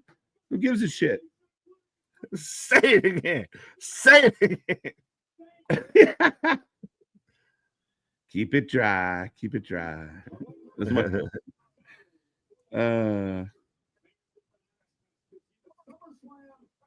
in that bitch. Boston's got. I'm not clicking on that one, but it's funny. You read all the ones that I can't read or don't read that are funny. Well, what I'll do, I'll click the star, and then you can go in the star. No, don't do that, as I've got the advertisement for Fanatics Fest out here kicking off for in the Javitas Center in New York. Oh, Canelo versus Crawford from Riyadh. I wonder who helped pay for that. What do you mean? Who helped pay for that? Because they're advertising the boxing pay-per-view in Riyadh. So I think we know Prince, got a little investment. It's paid for advertising? Yes. That's what I said. You made it sound so seedy. I mean, like he paid for an ad. Like, yeah. That's what I said. That's all I said. You interpreted it as seedy. Oh, you did some things. You interpreted it as seedy. As we're in the back with JD, who's Carlito said he's a little bummed out that the JD story, he never got to finish it. Yeah, I saw where he kind of said of like he doesn't think that there's any actual issue between him or Triple H. If he just Triple H never really got the character or anything. Yeah. Never got the gimmick. And that's fair. I mean, that's not even being critical because, you know, I mean, not everything clicks with certain people. And maybe it was, or maybe it was just a matter of I know the gimmick, but we can't do a whole lot with it right now. So can I just say that if Carlito wasn't a veteran, it'd be the same outpour if Maxine Dupree got released. They were a background player. They were kind of just there. Like Carlito was great because he's a vet and everything, but Carlito wasn't doing a whole ton. He was kind of just a background player, the Judgment Day segments, all of that. So I'm saying it's not like he was out there even competing for the IC belt or in the tag team for the Judgment Day. He was mostly just there to pretend to hit on Raquel. Yeah, minimal, right? Right. Well, don't talk about how short Roxanne is, saying she's minimal. Yeah, Finn Balor's favorite new wrestler. Yes, they are walking off together, so they're clearly in cahoots. I know what you're doing. We gangbanging on advertisements now. What? I like how that's become a term on the channel and everything of just gangbanging on. Oh, Judgment Day canoodle? Yeah, they're canoodling. Yeah, I went to get rid of it, Boston. You made me chuckle, but I hoped it was a slip. So glad we fixed that one. Well, we got a man who likes his strudel versus canoodle with Gunther coming out right now. Fun fact, Dom has only defended his IC title against... Oh, okay. Yeah, I saw that from Simon Miller. He's only defended against shapes of Pentagon and Octagon. Right, the Chomp is here. I still will. If it's not William, who's the next one in the line? I would love if it's Ilya. Who's the next one in the line to challenge Gunther? We know wrestlers have a history of showing up before they were scheduled to be around. Let's just say it's very hard rehab and nothing else. Leave it there. But wrestlers have had a history. Like I was expecting them, August, September. Is July almost July too soon? It's going to be Goldberg. I got a feeling it's going to be Goldberg. Recovery works different at a medical facility versus a hospital. For those who don't know, that's different doctors. Exactly. They just got that's the advanced version. That's the exclusive club. That's the VIP version. Right, Walter. It doesn't fit anymore. Gunther. I always still have that.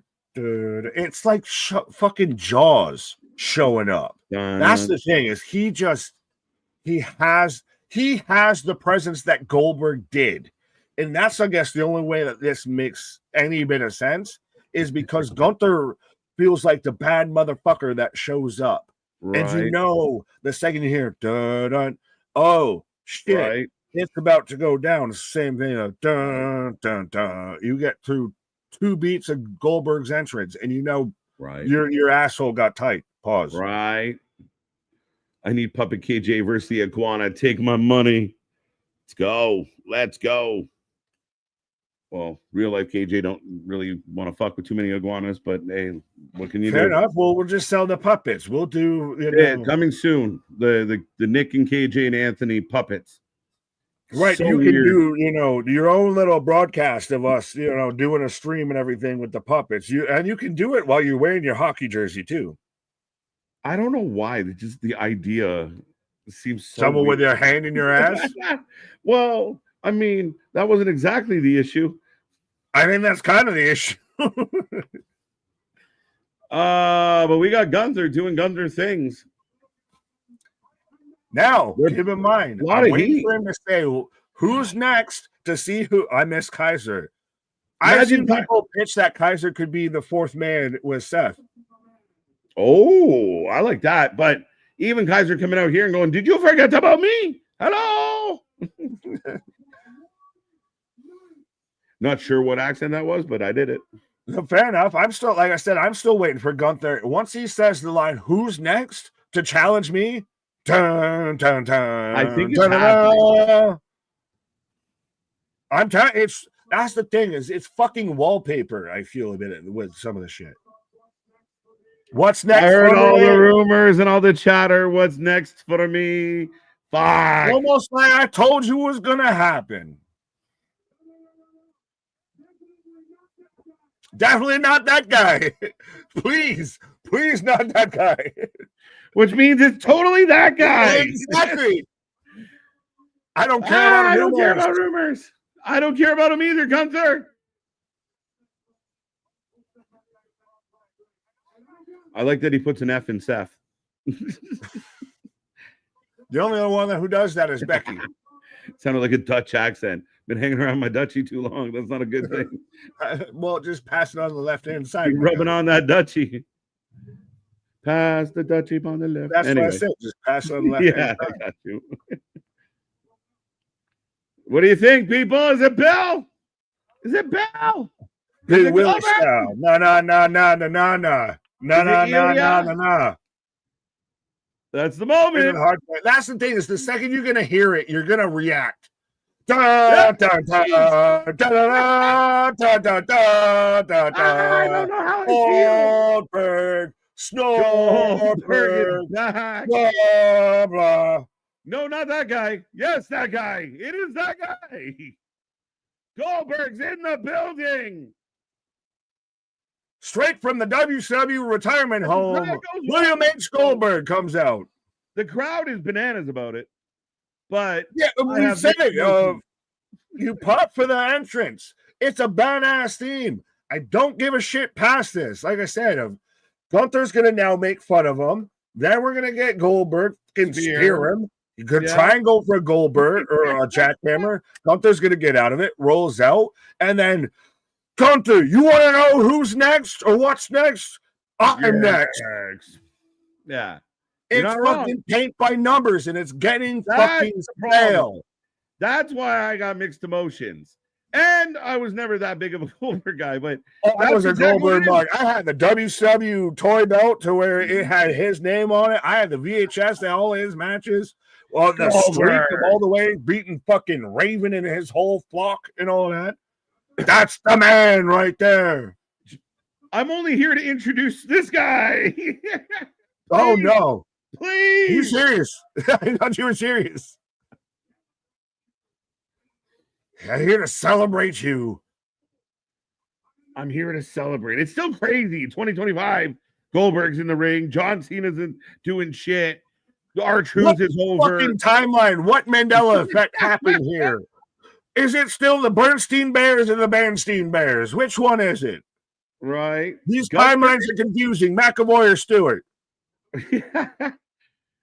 Gunther is laughing at Goldberg. You started something with me and my family. So this is going back to him whooping Gage. Yeah, like all them years ago.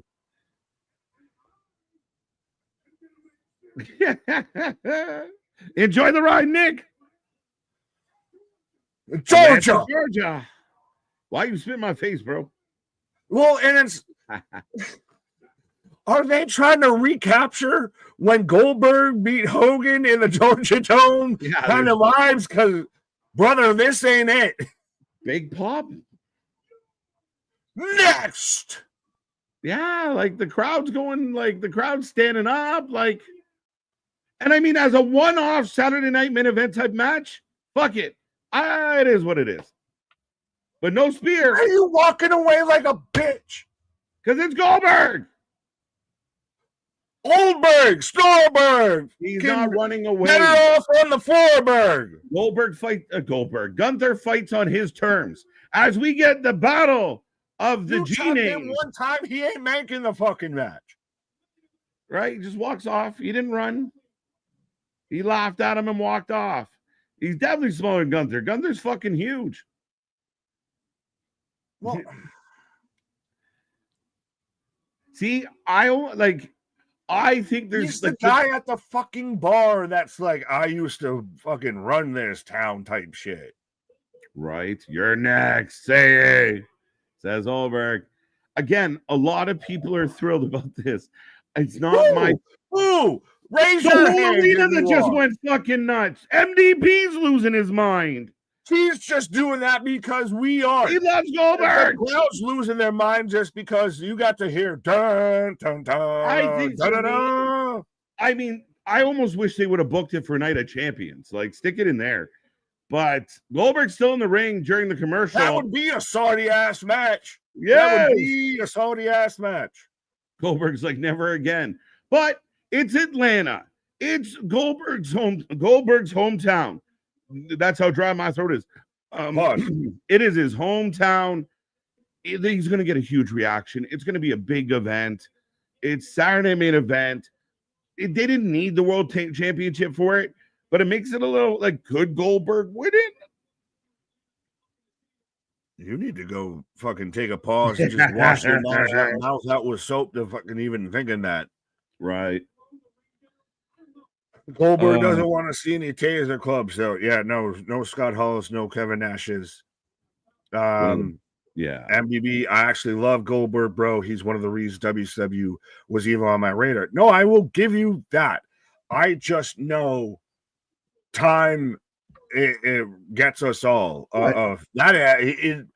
I'm not bringing out the rusty Chevrolet, still thinking it can go fucking top tier. 100 like that old American muscle, bro. But to your point, though, but at the end of the day, Nick, we might not love it, but we are only two of a giant fan base. The people in the building lost their mind and started chanting Goldberg.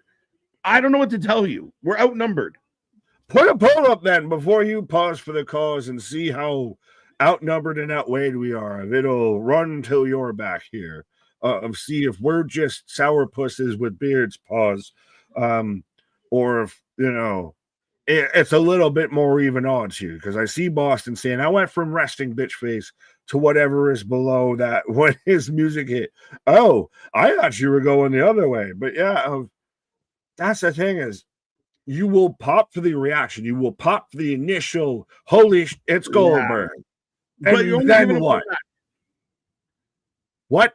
But you're only giving them one match at Saturday main event, as I got Judgment Day coming out, JD with Dom. I have commercials. Yeah, that's my only thing. It's like, if Goldberg's back for a run, we got problems. But you do one match. He gets to do a match in Atlanta. Goldberg does his retirement match. Does he get more of a retirement match than Jeff Jarrett? Yes. Well, I'm shocked they haven't. Like, Jeff Jarrett should get a match at All In, shouldn't he? Yeah, he should, but he won't. Who would you book him against at this point? Jericho?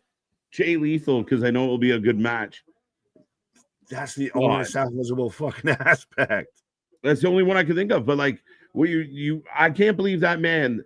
His boss said, "Can you go cut this promo about the run you're about to have?" And then didn't do any of it. I can't believe that happened. Proceed to not have the run you're about to have. That is so rude. And there he is on the fucking the pay-per-view pre-shows. Like, at least I'm getting paid. Like, oh fuck my. Lance Archer's can doing what you do, but we're getting a replay of Goldberg and Gunther, and just to confirm that Grandpa showed up for the fucking cookout there. Brett isn't a fan of Goldberg. No, not at all. What is no shit for 100, Alex? But you're right. This match, I really hope Goldberg's bring it. He'd bring what? He has nothing in the chamber. He's shooting dust. Yeah. That's what I think the match is going to be. It's going to be a lot of pandering and the crowd going wild. They'll milk it.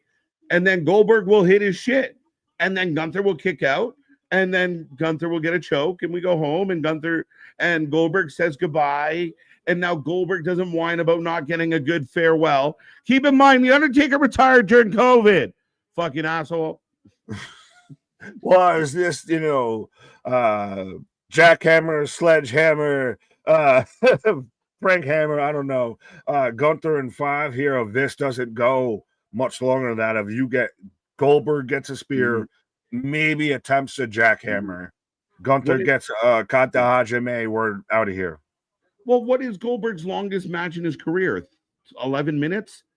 And maybe 14, just because of like the walking around and milking him and Hogan. Like, there's not very many long matches on his resume. I hope it's fun. I hope it's good. And I think Gunther's the guy to do it. But I will be right back as AJ Styles is here. Fair enough, as we're about to get AJ versus JD. All the initials fighting each other as KJ's got to go and check up on these claims that Scott's throwing out there. If Nick is in bed with the IWC, at least it's a comfy bed, and is infiltrating the WFU as a spy. Yeah. I am the Red Guardian out here. Very full, very filled. Absolutely. But let me know, folks, who you're taking, whether you got JD McDonough or you got AJ Styles, which for everybody that thought AJ was washed, everybody was saying AJ is not going to get used. Do we get an AJ versus John Cena match at some point on this 6-month leg he's kind of got left? Because I'd be kind of, I feel like I just kind of need to see it at one point. It doesn't even have to be, respectfully, it doesn't even have to be a title match or anything. It doesn't have to be a pay-per-view match. It'd be cool if you did, but I just kind of want to see them have one more match for the hell of it, because they both were pretty much the guys of their companies, arguably almost around the same time. As Boston saying, Richard, I hate this. I don't know what you hate. And Sean, 14 minutes was the longest match for Goldberg. Well, there you go. So he'll definitely get a quarter of that time, I feel, versus Gunther. As we are underway with AJ versus JD. Probably AJ gets the win here. He kind of needs it. I know he's been a little jobber, boo-boo the foo. JD's been back, can use it, or can take it. Dom's around it. Do you set up an AJ versus Dom feud? We got Dom at ringside. Sean, nail it. What did Sean say? Oh, 14 minutes was long. Oh, is that what you're agreeing with? AJ Styles for the win. MDB, I just want to see Goldberg do his 3 moves and that's it. I don't care about the match quality. Give me what I want. Well, Batista, no, because what you want is a detriment to everything else going on. You are placating and pleasing a small group for the majority of what's involved here. Like, it is going to be... With it being on Saturday main event, it is going to be such just a fucking nostalgia. They are going to hype up Goldberg in Atlanta. They are going to do fucking an hour and a half of old video packages from him playing for the Falcons, him being in WCW because they own that goddamn footage now. And it's going to be it'll be an under 5-minute match. It will be an under 5-minute match. I know I said that before with McAfee and Gunther, but Goldberg just literally can't go more than 5 minutes. I know we're talking 14s and everything for his longest match, but that was probably 20, 30 years ago at minimum. So he's only got 5 minutes in the tank. So we're going under 5 minutes. But JD right now in control of AJ in the corner. I'd rather be tied down. Pause that. Chris, I see you. I'm not going to make it fully through your comment because, yeah, I like being on YouTube. Larry, I remember Braun Strowman beating Goldberg in 5 moves for a belt. Yeah, I remember him almost crippling The Undertaker in 1 move. And it wasn't even for a belt. Spaz with a $7 super chat. What's more cringe, Bella's as tag champs or Goldberg versus Khali Iron Man match? Goldberg versus Khali Iron Man match, 100%. Of the Bellas were at least mediocre caliber wrestlers, and especially with a women's tag belt and everything. You're not exactly expecting, match of the year candidates, respectfully. Goldberg versus Khali, you might get worst match of the year candidate pretty easily, especially in Iron Man. And no Tony Stark. AR1, Dirty Dom versus Karrion Kross for the IC title. Let's get this cross ball rolling. I wish we got something out here. We talked about it earlier of would you rather be LA Knight as AJ's running off Dom? Oh, JD with diving crossbody, a bit of a tope-ish over the barricade as we're going to replay, so that means we're going to commercial. But Kross, it's more of the question of would you rather be LA Knight and have all of this TV time, be super featured in this match and be super featured in that match, but never go over, or be Karrion Kross and be over as Rover with the fans, but not featured pretty much honestly at all on TV. The last time that there was a Karrion Kross match that I can recollect, it was on Main Event. That was a cool spot. It was super interesting. And you like it because it pulls the camera away of you not focusing on any point of where JD is. So he just comes in like a wrecking ball. But I am in commercial break, so I will remind everybody, be a friend, tell a friend, as I don't know if I have the slide for this match. And yes, this is the slide that I wanted to have and everything. 100%. Very much, if you've been here for any bit of a minute and everything, yes, this KJ is pulling on the big screen and everything. But yes, June 29th, we will be out here having a whole chat and everything, wrestling with mental health. If we're going to actually, especially during Men's Mental Health Month, obviously, y'all pretty much know by now, if you don't, get used to it, of mental health awareness, and especially men's mental health awareness, because we're mostly men. We're men in tights though, but we're mostly men. Are very much, cognizant and want to have the whole discussion and draw attention and draw awareness. And I very much like that this month, it seems, especially now in 2025, of men's mental health awareness has been, towards the forefront and all that. And I know I clearly deal with it, in case you didn't know. I think it's kind of obvious. Yeah, we're very much going to be talking about all of that. And it's just a discussion that needs to happen. It means a whole lot to us. And I'm getting long-winded, but I hope you tune in. I hope you, whether you watch it live or whether you just have it saved as a bookmark in case you ever need a pick-me-up or anything like that. So, yeah, just at the end of the day, know you ain't alone and know you ain't the only one going through that shit. You got a friend in me. As the friend in me, the voice beyond is messing up my whole segment. But see, money, if you watch wrestling, you're having trouble keeping your sanity. Trust me, if you're out here covering wrestling, it's even tenfold, my guy. Kiana James, oh, don't you say that too loud around KJ. She was supposed to be she was backstage at SmackDown. Unfortunately, she stayed backstage. When is it? I'm going to make sure I save it. It is going to be Sunday, June 29th at 6:30 Eastern Standard Daylight Time. And again, though, if you hit the bell notifications, if you hit like on the video, if you subscribe, if you become a member, all of them fancy fun things, it 100% will make you aware of when it's there, whether you join us live, whether you watch it after the fact. Like I said, if you just need to throw that on of, hey, I'd had a shit day, let me listen to KJ, Anthony, and Nick talk about, how it's okay to not be okay. That's 100% fine by me. But yeah, this is one of those this ain't wrestling, but it means a whole hell of a lot to us. So yeah. Hit like and subscribe. Yeah, do it. Listen to me. We are close to 10K. Christ, if we get 10K, me and KG are gonna be out there getting some tattoo therapy, some ink therapy there of getting the logo tattooed on us. I could use for that. Yeah.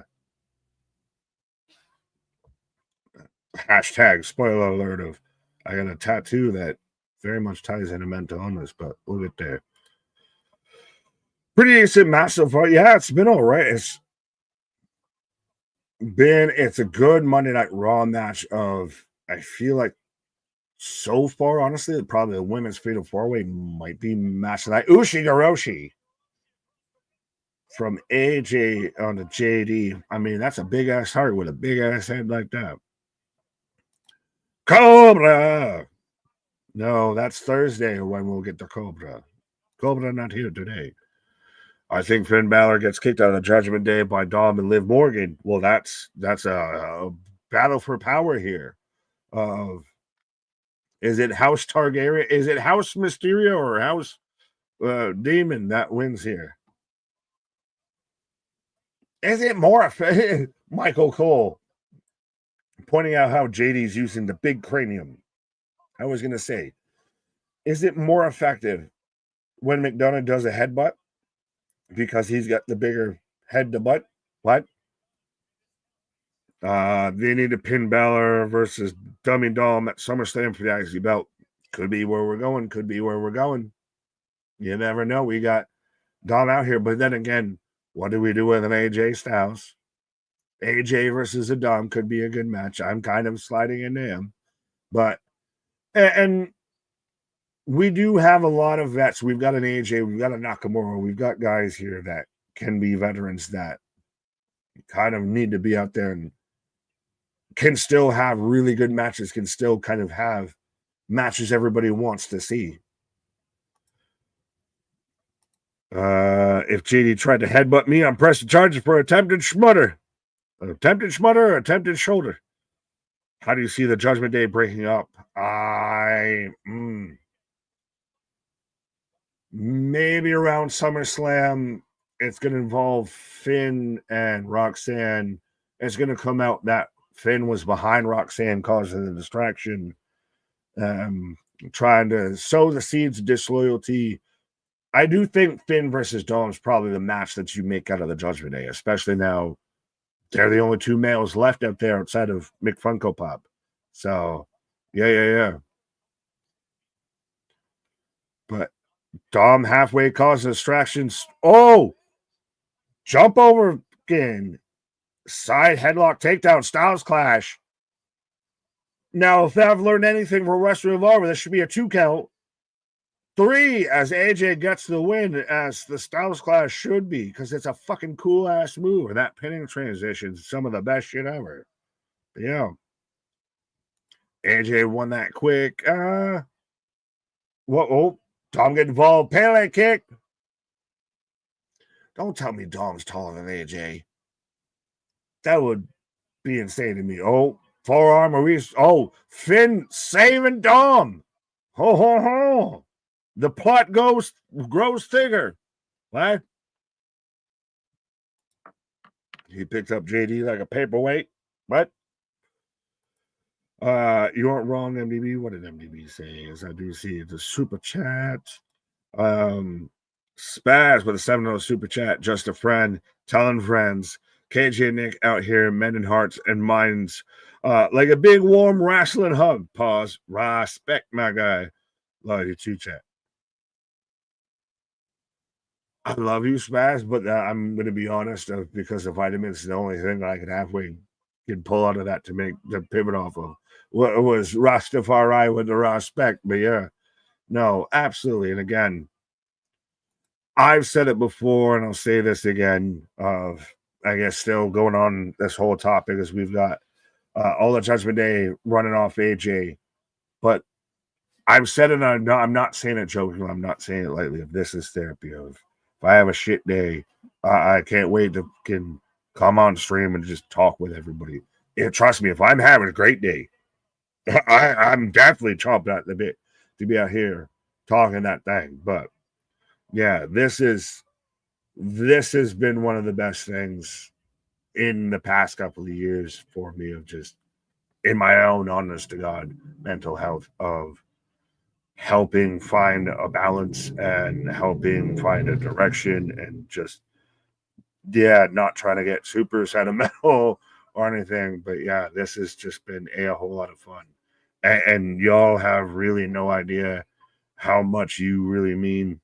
I will say that of every bit, that the more people we have that are out here chatting and commenting and everything, the more people tune in everything, the more fun it gets and everything, the more it feels like we're just a giant community and a family, as we got Tozawa tapping up Sheamus. But yeah, from having some of the best people, the best friends that I could ever ask for I got lucky on the first fucking try finding people like KJ and Anthony and everything, but doing shit with them and everything, and then all of y'all tuning in, it just, this times tenfold of it is the best fucking stress relief you could ask for. Pause. I'm not gonna say it. I'm gonna just say pause, because I love you and you love me, and Barney 1, 2, 3. But I'm in commercial break, as we're about to get the whole situation between Bayley and Becky Lynch out here. But Bernard Xavier Woods dressed like a pimp. I still have not seen Cat Williams Xavier Woods out here. I don't know if it's because I was getting all sentimental of I got an issue for a tissue, but I have yet to see pimping Jose. Yeah, that minuscule. I don't know what we're saying, so I don't know if I need to walk away from it. But Chris, power of Tozawa. Yes. Acknowledge me, Mega. What up? Well, I acknowledge you, and now y'all should acknowledge us and everything. And make sure you hit that like, share, and subscribe. Be a friend, tell a friend. As we're back at it like a jackrabbit. Christ, this week we got NXT. Wednesday night we got AEW down there in the Gulf of Mexico with Grand Slam. Thursday we got TNA. Friday SmackDown, and then believe Sunday we might be having a members only stream. Just saying. So you better be a friend, tell a friend. You better become a member right now. Do it. We're the real Pirates of the Caribbean. Dun dun dun dun dun dun dun dun. No, I haven't seen Cat Williams Woods either yet. 1032 down, pimping the stress. Hit like and subscribe. Be a friend, tell a friend. And yeah, going back to the whole mental health thing, just be a friend, tell a friend. That's why I talk to KJ, goddammit, more than I do my fucking wife, I feel at times. But yeah, check in with your homies, and we's the homies too, so you can always check in with us. Absolutely. Be your friend, tell a friend. It doesn't just apply to spreading the word about the channel or anything. Just check in. Just let everybody know how you's doing. Mega, I already done acknowledged you. My guy, if you're out here just sounding like whiny Roman Reigns now, I don't acknowledge you. This would be number 2. I'm trying to earn my limited edition VHS puppet doll. Yeah. Shout out JV doing the puppet KJ. Oh, trust me, I done learned you. When you sent Puppet Nick to me, I figured out pretty quickly that you was Puppet KJ. Angela Lansbury, let's go. Am I bleeding? I don't know why you said Angela Lansbury and I went Carol Channing, but yeah. Yeah, either way, I went with it. Are you excited for Goldberg versus Gunther? 57% said yes, 43% said no. So pretty split out of the people that voted. I'm surprised more split. I mean, granted, you thought that we were in a vocal minority here, but at least I think. Well, I mean, again, that's like a total of a handful. I mean, it's a hard gauge, small sample size. The crowd in the building went pretty fucking excited for it. So we'll see how it is. I mean, that's cool. Week 1. Show me week 2. There won't be much. There's gonna be a couple promos, like you said. Next week or the week after, we're gonna get a fucking spear. And we'll play fucking Hansel and Gretel, follow the breadcrumbs until Saturday Night Main Event in July. Well, and is it kind of one of those, like with anything with Hollywood of, all right, cool, these are the opening weekend numbers. Show me what week 2 looks like. What's the drop off look like? Yeah. We'll see. We'll see how people feel about it. I think they keep it simple. I'm not like it's hard for me to defend it because I don't love it, but I can't ignore the fact that the crowd enjoyed it, like at least reacted to it. Well, yeah. I mean, Christ, I feel like you could go almost to a club of all 30-plus-year-olds and just put on dun, dun, dun, dun, dun, dun. Yeah. Someone's going to react to it, and you're probably going to see a spike in bar fights. Right? We want to see Puppet Nick. Let's go. Listen, I mean, we could get some. I want to make the Wrestle Buddies. I have a picture in the chamber of Puppet Nick that I've been sent to, and that's why I know who sent me Puppet Nick. So that's why I'm pretty sure I know who's behind Puppet KJ. Where next? Where next? Let's go. Is Bayley coming out? She will be addressing Becky. Nostalgia, big booty Bayley. There have been accusations, false accusations, floating around about Bayley and her lower ends, I'll say. I don't know what the accusations are, but if they are what I think you're implying, God no. Come on now. They start with Brazil, and I'll leave it at that. Yeah, no. That's so natural. I know a natural one when I see one. No. That is God-given peach. That is Georgia. We do appreciate it, MDB. Anybody tag us anytime. Use the hashtag WFU, hashtag W4LN. We appreciate it. Right. I'm going to go appreciated. Is that what you said? Appreciated? We appreciate it. Real quick. Hashtag appreciated. Nice response right now. If you're listening to your TV, a good response from Bayley as she shouts out Michael Cole, love me some Bayley. Let's go. I'm a Bayley fan. I feel like I don't know. Is it because the Judgment Day thing fell off? Is it that she got a little boring after everything, the dust settled? She was champion, but kind of felt like a bit of a transition champion and then wasn't really involved in much. So is that what kind of had people turning on Bayley a little bit? I don't know. However, good crowd reaction from Bayley tonight. I'm a fan. So I can't wait for her to change it. Well, it looks like more and more Triple H is willing to pay a little penny to get some custom music not done by Def Rebel. So that is good news. What's wrong with the nose ring? I like a lady with a nose ring. Come on, Puppet KJ. At least echo my sentiments. I like a good nose ring. Let's go. Bayley should go heel with Naomi. No, I mean, she can go heel separately, Jose, maybe on Raw opposed to SmackDown. And there's some runway there for Bayley. She's solid. The thing about Bayley is she's going to give you a good match almost every time. She looks great.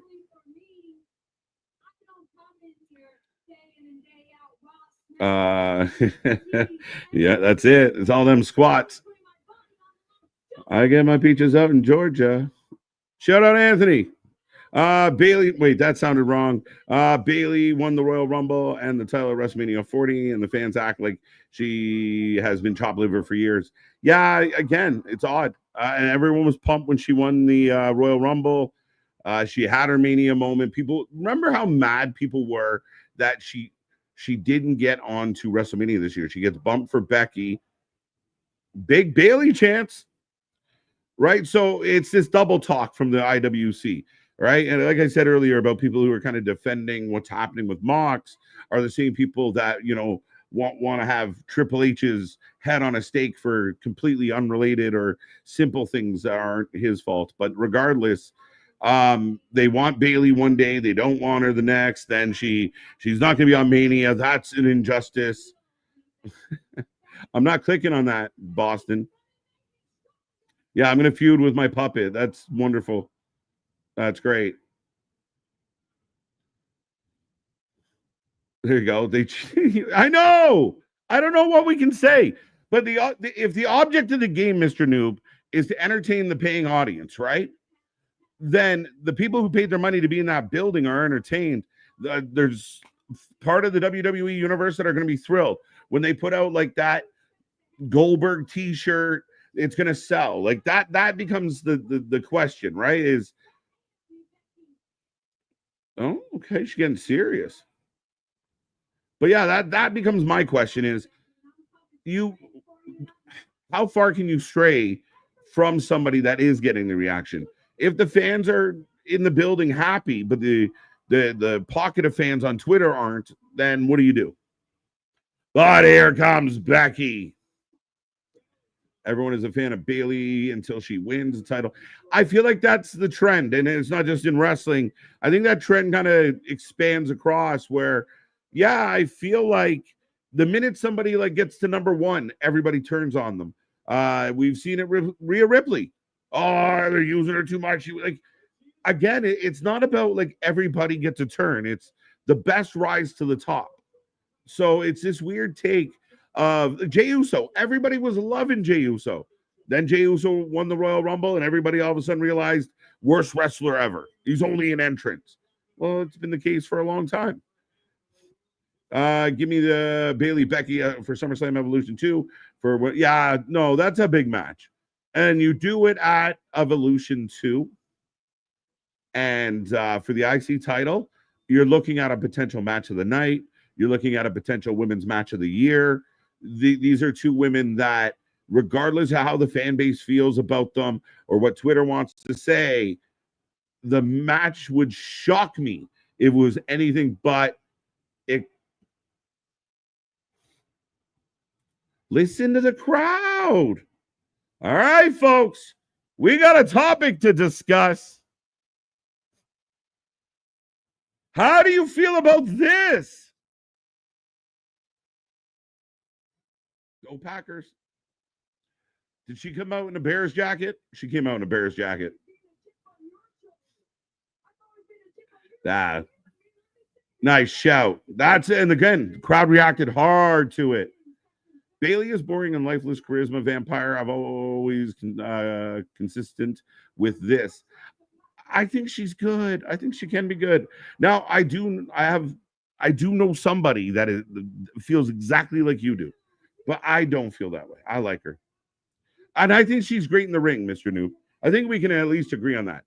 I think she is one of the best as far as getting in that ring bell to bell. Boo. Yeah, I wouldn't really cheer loud for the Bears. The crowd is robotic. Okay. So they're just, it's just, they're just triggered to cheer when they cheer and boo when they boo. It's Pavlovian at this point, Paul. I don't know if that's fair or accurate. The Women's Intercontinental Championship, the man Becky Lynch, Intercontinental Champion. This is good promo. It's good promo. It's a good promo. To main event wrestling. Again, it's heated. Becky looks good. How do you like the idea of Nick Aldis and Adam Pearce racing to the Monaco Grand Prix? Well, right now, Nick Aldis is working double duty as Adam Pearce is on vacay. Crazy, right? Cheapy? A little bit. It's easy heat for sure, right? Like it is a bit of low-hanging fruit, but if you're trying to make sure the fans wake up and pay attention, not bad. I would agree though. Oh, you just outed yourself again. Triple threat, Bayley, Becky, Lyra. Maybe. I kind of like Becky, Bayley straight up. Grudge match, history here, long-term storytelling, and this is good. Does anyone disagree with me? Like, I feel like this is solid between these two women.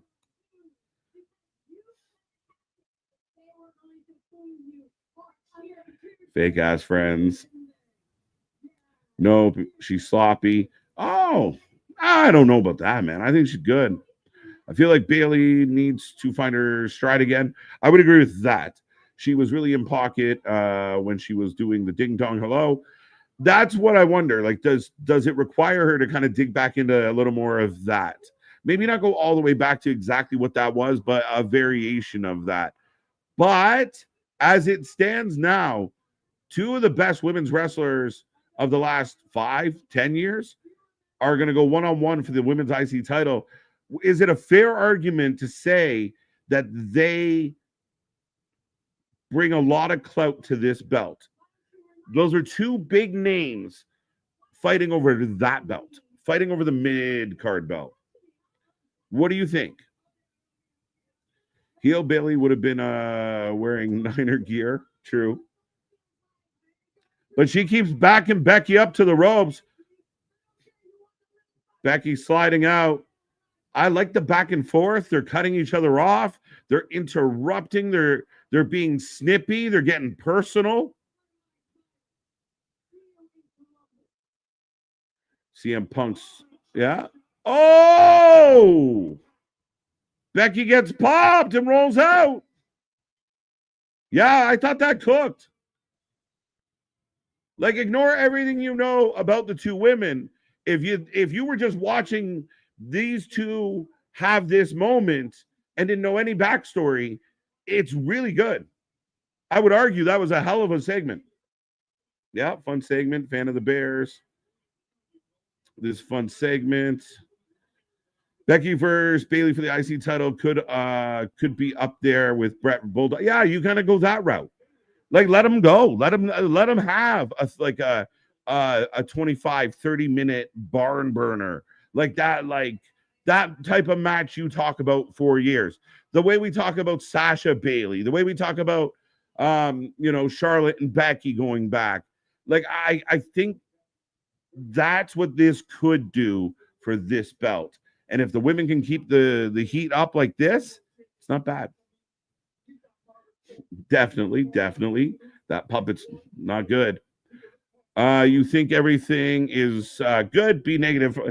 Not everything's good. I struggle with Goldberg. I'm struggling with Goldberg. I like Bayley though, and I do like that promo they did. But yes, I don't think I've ever been accused of thinking everything is good. But I like it. I don't know what to tell you. I was honest about Goldberg. I was honest about the booking of Goldberg. It's a bit of whatever. It's kind of like a pop rocket. Ooh, and then we can move on. So, yeah, I mean, I just call it the way I feel it. Heel Becky is so fun. Again, this is better heel Becky, though. Serious heel Becky is better than like the arrogant, almost trying to be funny. Big time Bex was a little too sweet for my blood. But here finally comes Kyrie saying, I'm not going to put a poll up because I already did. There you go. Is Raw in Columbus next week? Yes. Did Becky just say, see you in Columbus? Undertaker would hate all of those chains on Becky. Facts. I mean, as long as it's not in a match. Battle of the Horsewomen. That to me is what makes, what kind of piques my interest to get me in the door, right? The fact that it is a battle of two horsewomen. There's history. They can speak to the history. They can compare each other's resumes. And if they come out and hit at that level, you find me another segment like that really dug in that way. I thought it was good. The Bears.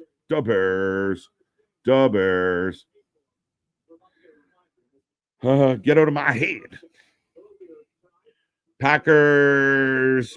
Go Packers. I don't like the Packers. Never did. Sorry, Dale. The Cubs. Cubs suck. Go Bears. Packers suck. Kyrie versus Liv is next. So we did think we were getting this earlier. They did push it out. For some of you out there, you are on commercial break. Don't forget, folks, we are back tomorrow. It's going to be a fun one. We got NXT. Lots going on as we have a tournament or a bunch of matches to figure out who's going to Evolution. So be there for that. We were building towards Evolution. We know the TNA involvement. Where does Trick fall in this one?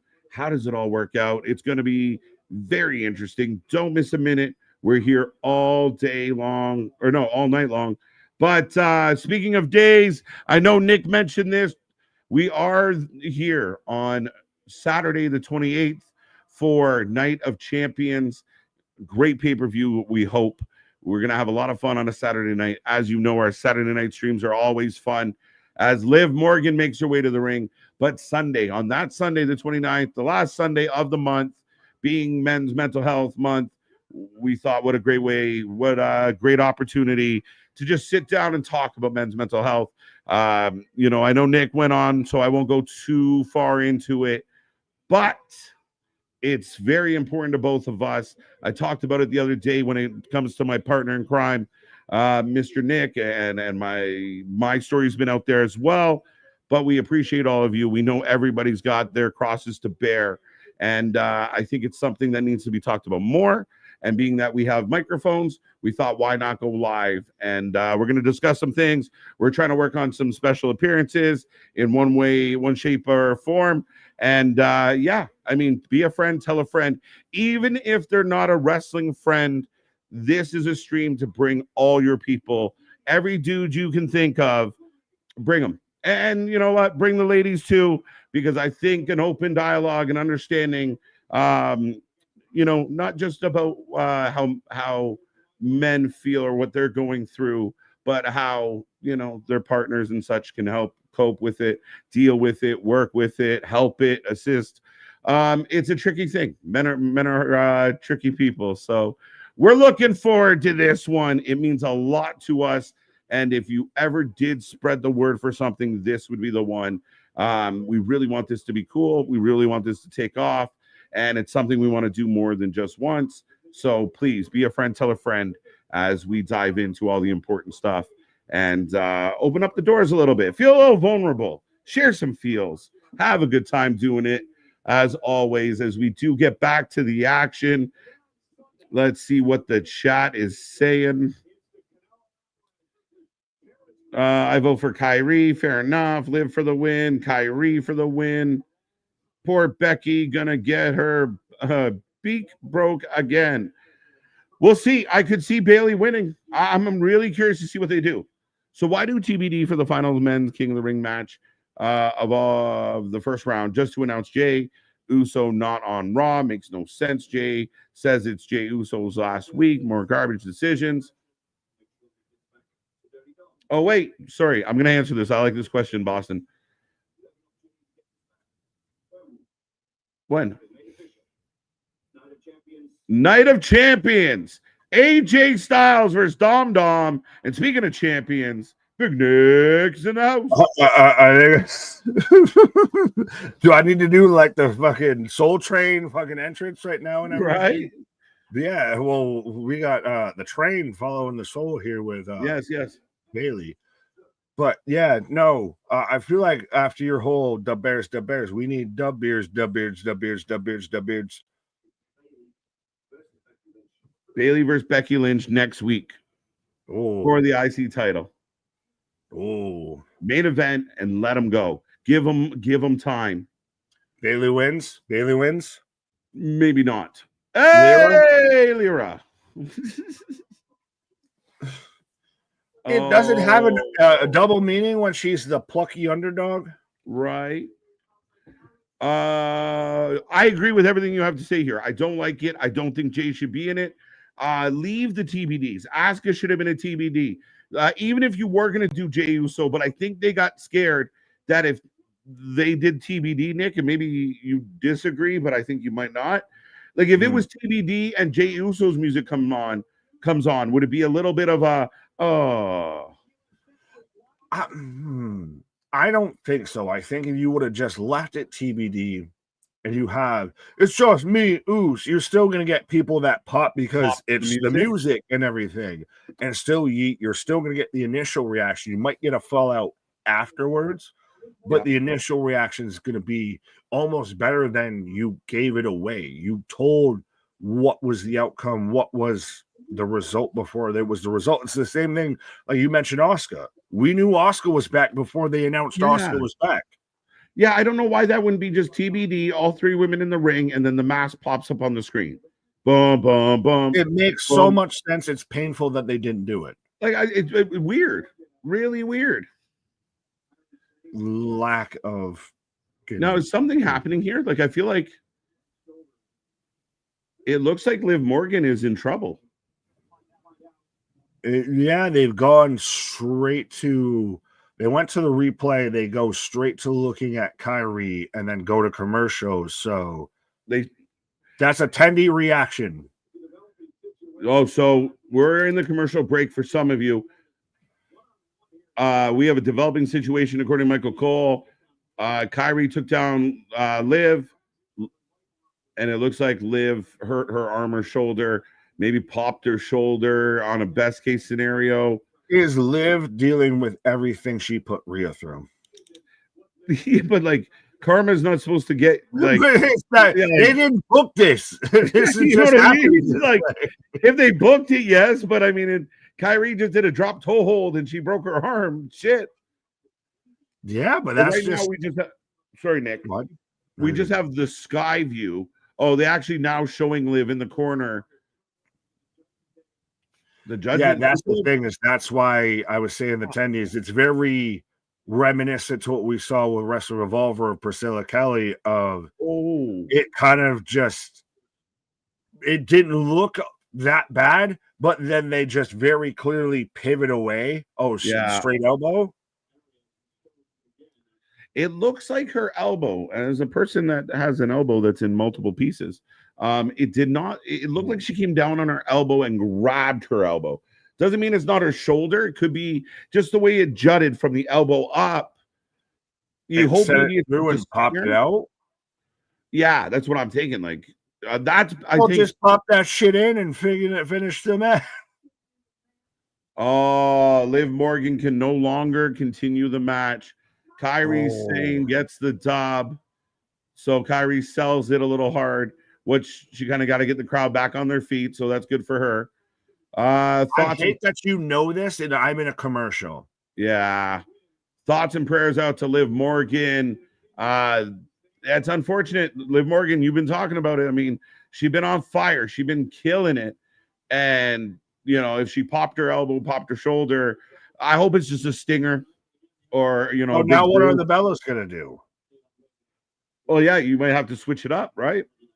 Well, that depends on how long she's out and everything. It's still, well, that's it. Yeah. And also, though, if you feel bad to an extent of Kyrie, she's been back for what, 3 matches? In 2 matches, someone's gotten injured within the first fucking go around and cannot finish the match. You're like, she's a hex.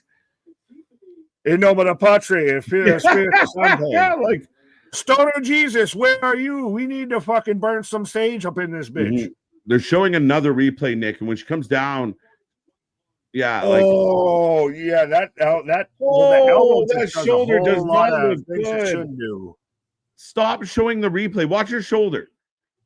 You can literally see the shoulder separate. Yeah, she very much separated her shoulder out.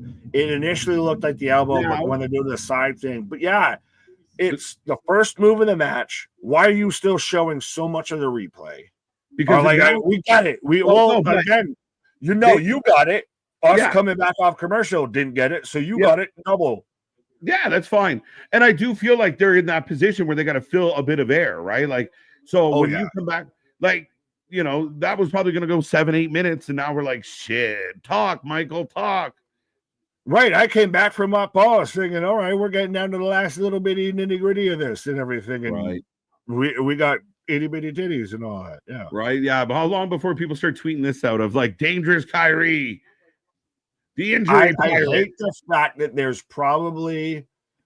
a Twitter account already out there that has an anime avatar picture and has a bunch of numbers at the back of it that is already tweeted out that Kyrie Sane is unsafe.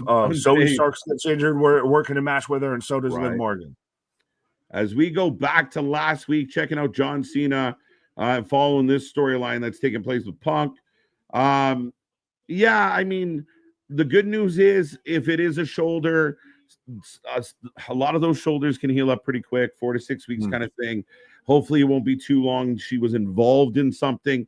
I feel like this is the reason why the Judgment Day just won't break up, because there's like it's like that bad relationship where there's always another reason. Like, she has a couple of my sweaters. We're just gonna maybe next week. Like, how do I get my sleeves back? I need to get back my college sweater from her. Right? Like, it's like they keep like extending this of like, we were just about to do this angle, and now Roxy, who might have been going up against Liv.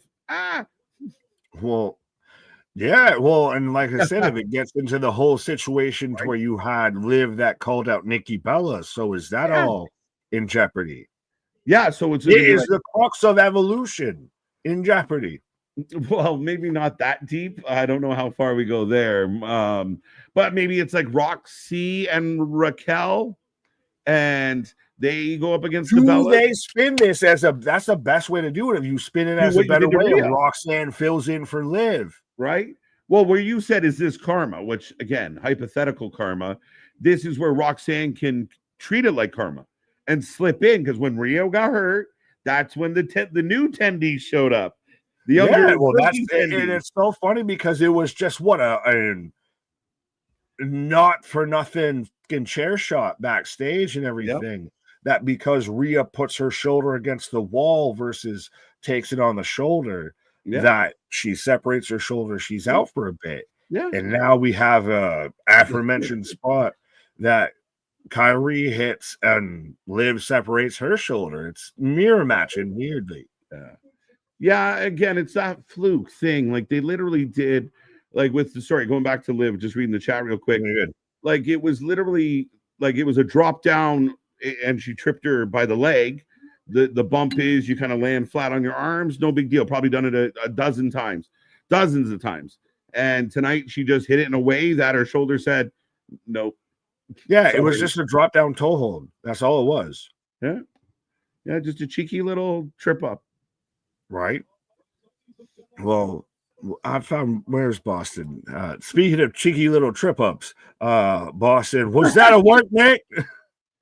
Right. Why are you coming at me? I didn't say that was a work. I mean, it's still up in debate of what the R-Truth thing was, but yeah, no, that's definitely clearly shoot. Right. As we are getting the graphic for John Cena, CM Punk. If we ignore all the side factors to this match, I hate that he's not winning, that Punk's not winning because it's in Saudi. Now, R-Truth's going to fight John Cena on SmackDown, non-title again. I think R-Truth wins. Are you happy? Is the crowd happy with a moment enough of, even if it's non-title, of R-Truth gets a win over John Cena? Mm-hmm. Yeah, I think so. And I mean, honestly, with how hot Truth is right now, beat John Cena on Friday, and it opens the door for another match, whenever that match is. Night of Champions. You don't have to do SummerSlam. What do we do on 3? Beat John Cena. Right?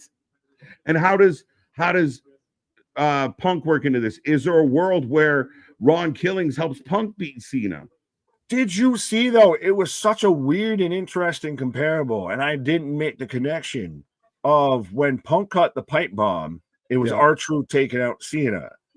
We just had it on last week of Truth taking out Cena, and that's when Punk comes out and is cutting a promo. Right? Just a little lazy Susan-ish. Right? You're not wrong. That's what I like about some of these things. Now, it is kind of, we're living in a little bit of history right now, but we'll see. I mean, eventually Cena's going to go away, and hopefully we get back to some, business as usual. Sammy and Cross. Why'd you say his name like that? Because, well, 2 reasons. 1, I knew you'd be excited, which you were. Mm-hmm. And 2, I feel like this is where they're heading. It's Sammy Cross, like build to SummerSlam, build to a Night of Champions or something. Sammy's loved. Karrion can step in. They're going to have phenomenal matches. This is something that allows Cross to pole vault into bigger things. Sammy's your Razor Ramon, right? I'll boost you up. No, well, Razor was the bad guy. Say hello to the bad guy. Sammy's the ultimate good guy. I just mean as far as elevating. I know, but I had to say it. You set me up too easily for it, so I had to say it. I still want the the righteous getting involved in everything. I want a little bit of a faction. I know Cross has not always done the best with factions. Right. Shout out the Final Testament. But they keep teasing stuff. I want they acknowledge that they're hearing it. Like the Cross movement feels more reminiscent to Bray, to Wyndham, to the Wyatts, all of that ish. Except he's not doing. I know. I wish he was doing something.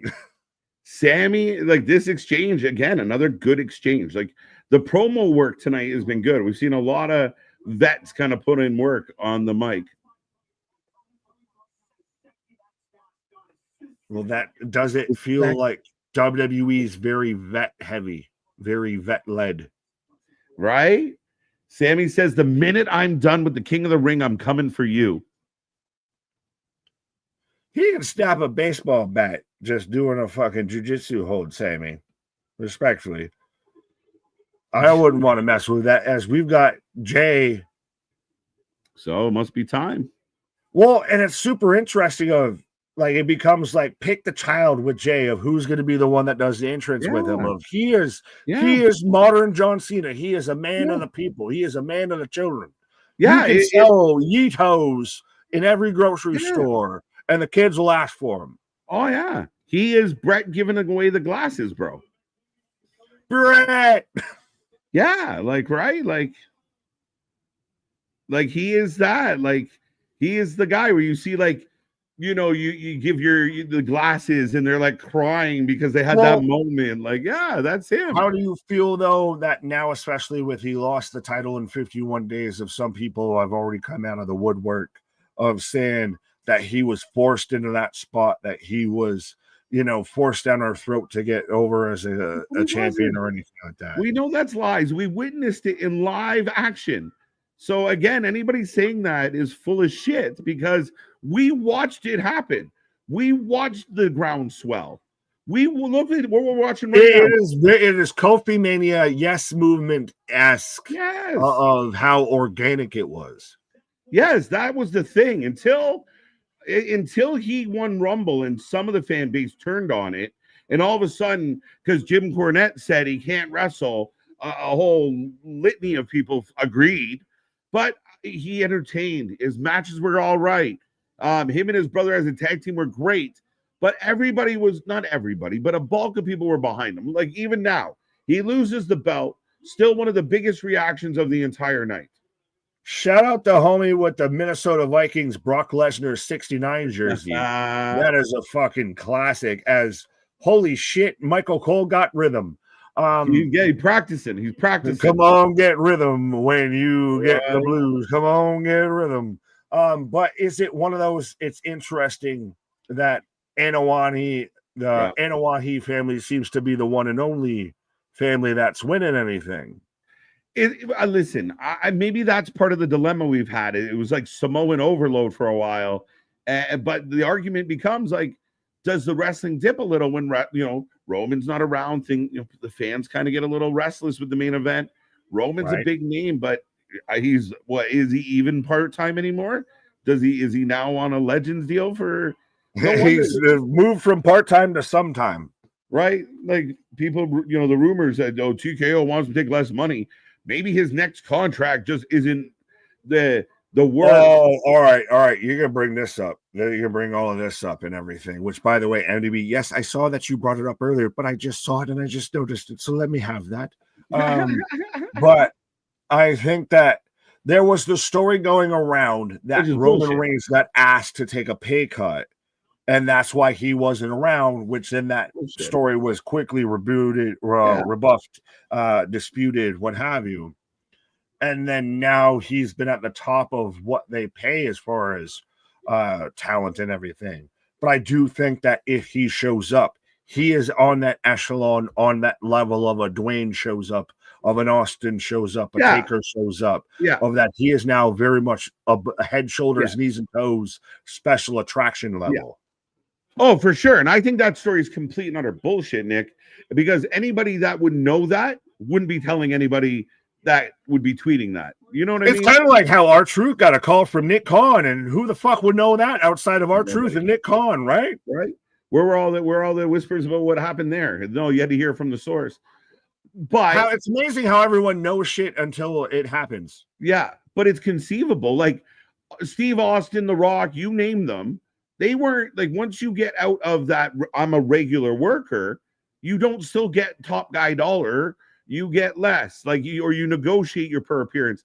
So it's not inconceivable that as Roman's contract comes to an end, his next contract, let's say it is 15 mil, they're probably not going to pay him $15 million for a year that he participates 4 or 5 times. I don't know. I think he's still on. I think he's closer to that Lesnar kind of contract of you are the special attraction, so you can show up 4 or 5 times a year and everything. But that's the thing. Yeah, but it's still not going to be. If he shows up at a SummerSlam, he's going to do the next probably 2 months and everything on and off. Maybe. And he's still going to be in the draw. So I don't think that there's I don't think it's one of those of you take a pay cut. I think at some point, yeah, you have to. Like, a part of your negotiation is your dates, right? Like, if you're only going to work X amount of dates in a year, if you're going to work 5 for us, we can't pay you what we were paying you when you were working 37. But he is that level of a draw, though. I still don't think they'd be giving him. I think that. Well, I'm not out here trying to even act like I know. I don't even know sports contracts, but it's one of those of. They could rework it. It's same thing with R-Truth of now, was it because they were paying him too much and they had to rework some stuff out of you get wrong killings and you owe that, and so you'll take X amount of dollars and everything. Oh, is it with Roman of you can go and do Aquaman 2.0, right? And we'll still pay you X amount of dollars, what have you. Mm-hmm. Yeah, for sure. And ultimately, like I said at the beginning, I think it's all bullshit because anybody that would like. There's probably 4 people in the world that know that might even be, if it was really a thing. What is the secretary listening in through the door? And I believe there is much more. There is vastly more people that know an MLB contract, an NFL contract discussion, etc., than there is that knows a WWE contract negotiation. Yep.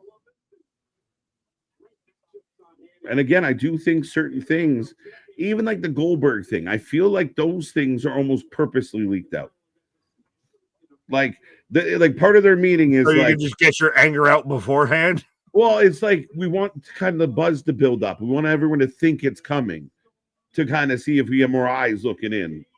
But Jade versus Roxanne, that's going to be a hella interesting match.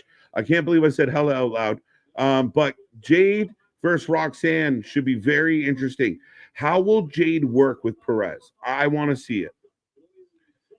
I think Roxanne's going to put her through a fucking gauntlet. I think Roxanne's going to, all right, so keep up, bitch. You're supposed to be the star here. You're going to be the next Charlotte. Keep up. I'm really intrigued by this one because it could go very wrong. So, well, yeah. Jade, but again, I said it before, Jade has to swim in the deep end. She has to start paddling on her own. They can't protect her forever. And if she does find her stride, which she has been, she will continue. And that is your division for the next decade. She's past the Water Wings part of the class. For sure. And it's now, but now can she have matches, good matches beyond Bianca and beyond Naomi? That's going to be the biggest test. That's why I think the Roxanne one's very interesting. Look at this. Miro, the Regina. It's a real creepy back screen, bro. He looks like the Thing in the back screen. Yeah. Yeah. Why are you all rocky? Why? He definitely looks like No, I'm saying Rusev, his background. He looks like the Thing, all rocky. Right? But he very much looks like the villain that would face Apollo Creed in Creed 4. Right. Is Rusev an interesting case for you as well? I don't really know what to make of the Rusev return. I think he is a return, and like we've talked about, of not everyone who makes a return instantly jumps to the top of the card, instantly jumps to the main event and everything. I think he is a nice addition and a nice piece player. He is a guy that's a nice third wide receiver on a team type of vibe. He's a second line center type of vibe. He is not a star player. He is a top 8 guy. Yeah. And I think that's exactly it, right? Like, and I know fans, everyone kind of, a bulk of the fans kind of look at it and I like very, through that microscope where, like, well, this person was this, so they should be that, without looking at the landscape. And not like there's like an A level return, there's a B level return, there's a C level return. Not everybody can have that like holy fuck moment. Well, you can you have trades in any sort of athletes or anything like that, or a free agent signing that looks like a C plus evaluation when you sign them and they end up being an A plus fucking signee and everything. Right. So remains to be seen. But I don't expect a guy that I was signing to be an upper mid card guy to be a world champion, world beater right out the gate. I don't expect a backup quarterback I signed to usurp my starter out the gate. I like this. Miro, paycheck collector. Man, he genius. I'm going to Moldova. I'm not leaving. like I'm just collecting checks. He's so genius, you don't even know what country he went to. He went to Bulgaria, not Moldavia or whatever. No, he went to. There was literally reports he was hanging out in Moldova for a while. I know where he's from. What is that? Yeah, that sounds like a cold cut. That's as an Italian, that sounds like a fucking cold cut. No, I'll have a half a pound of Madonia. It's a place in the Baltics. Get some cold cuts. It's close. It's close. We might as well call it the same thing. Someone out there is just shaking their fist at us, but for sure they're doing the pinch. We'll make sure we get it right. So he went back to Europe and just said, "Fuck it, pay me until you don't want to pay me anymore." And then once Tony said, "I'm done paying you," he said, "Okay, they're gonna pay me. Bye." Yeah, but we got. Do you feel? Oh, as Bronson and Paul. Yes, I brought a way to bring Gabagool into the conversation because it is very much like Poochie of and when he's not involved, everyone should be asking, "Hey, where's the Gabagool?" Right. As here comes Bronson. Do you feel like there are talent? Like there's more Miros out there. I know we talked about Miro, but it feels like it's almost like a game plan. Like, I can go to AEW and make 5, 6, 7, 10 times I'm worth and do very little. But ultimately, that's all I'm doing is I'm going to load my bank account. Then I'm going to go do what I need to do.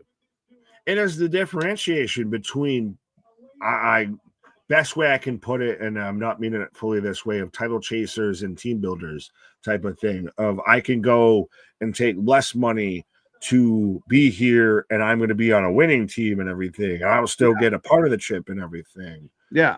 Versus I want to go there and I'll take, all the money. It may not be the best team, but I'm going to be the fucking star player out here. Yeah, you see guys, especially, and it's all different strokes. Some people want to do it because they get better independent states, what have you. But but and you see, I'll go play for a weak team. They're gonna overpay me because they're in desperate need of a guy with a little more skill, blah blah blah, whatever it is. But hopefully, when that contract's done, I've had enough value that I go the other way and I get back into a good team. But I've already made my extra bank. I don't know whether to be complimented or insulted by this with Mr. Noob saying Nick showed off that New York State education.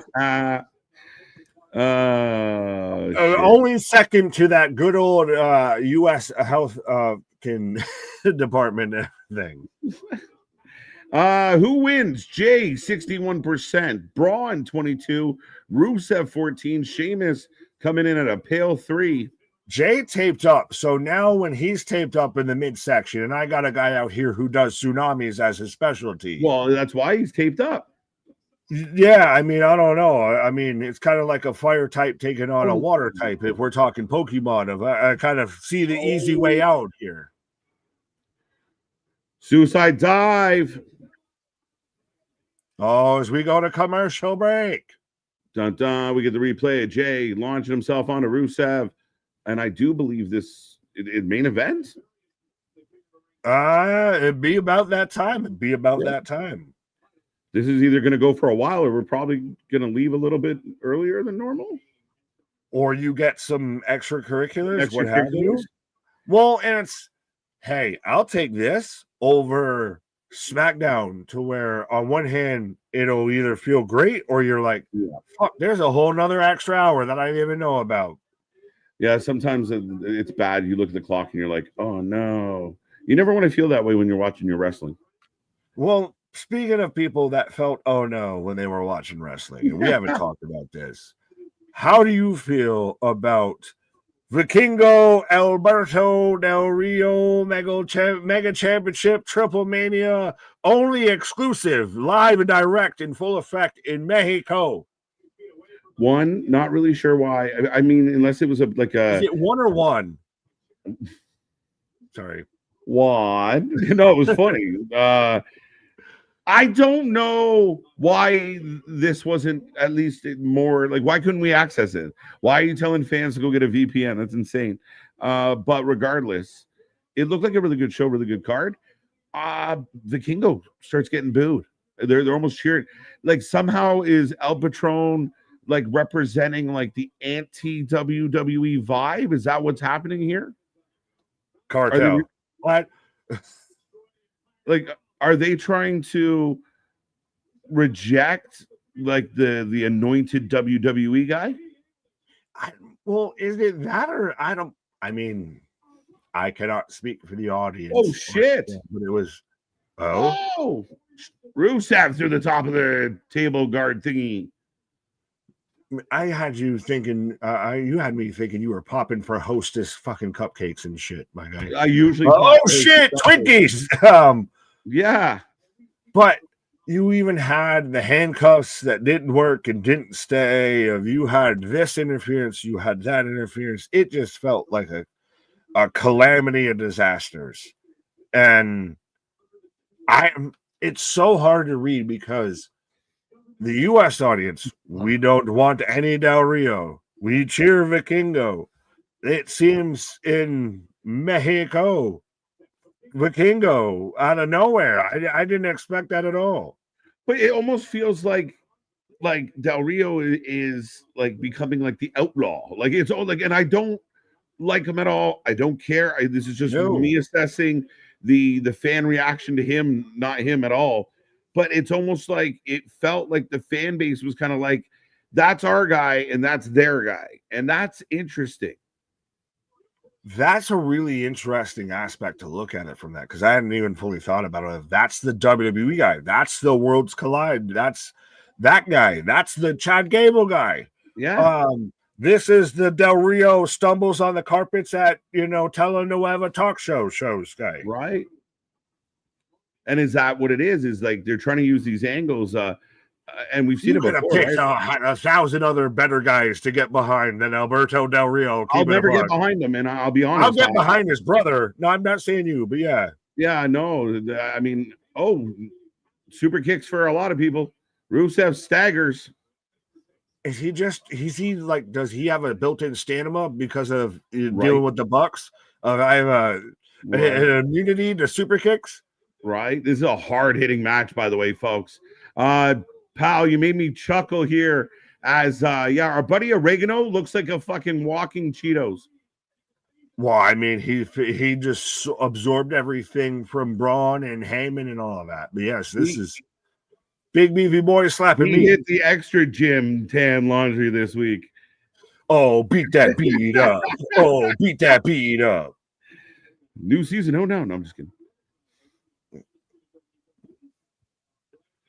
Do you think we get Sheamus, Rusev, Gunther is the way to go for SummerSlam? I don't think so. I don't think, like Nick said, Rusev's a good support guy, good mid-card guy.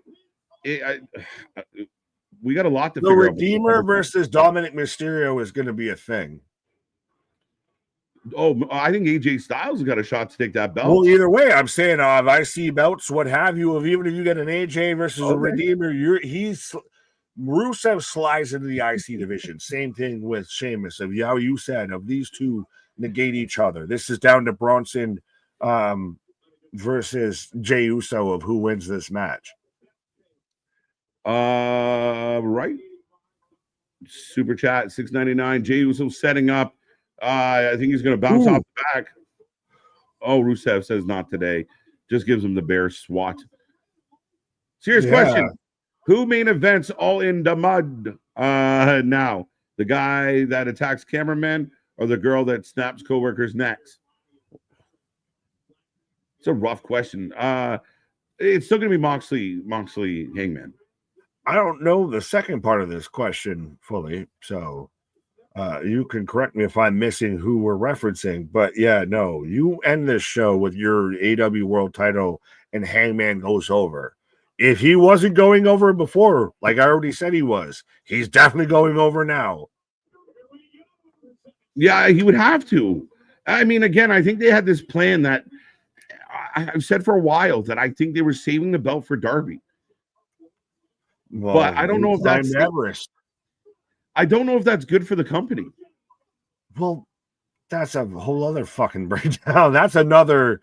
We'll do that on July 1st instead of June 29th. Right. We'll do July 1st of the breakdown of what's not good for AEW. Oh, Sheamus scoop slam-ish. The natural enemies, the Bulgarian and the Scots. He's Irish. Fuck. And I was so confident. The Moldovians and the Scottish. Who are the Moldovians? I keep thinking of the Mandalorians. Right. This is not the way. Goldberg gonna lose to Gunther in 60 seconds. Gotta go fast. Like I said, the longest Goldberg match in history is like 14 minutes. So it's going to be less than 14 minutes, folks. Goldberg, Olberg, Snorberg, Gunther in 5. World's strongest slam. Shout out Mark Henry. Oh, by the way, about somebody brought up Rikishi and all the Rikishi shit saying, you know what the honest answer is? I get what he's doing. He's doing what a dad's supposed to do. But Rikishi's been in the business. You and I knew that Jay wasn't going to have that belt much more than 50, 60 days. We knew SummerSlam was probably max.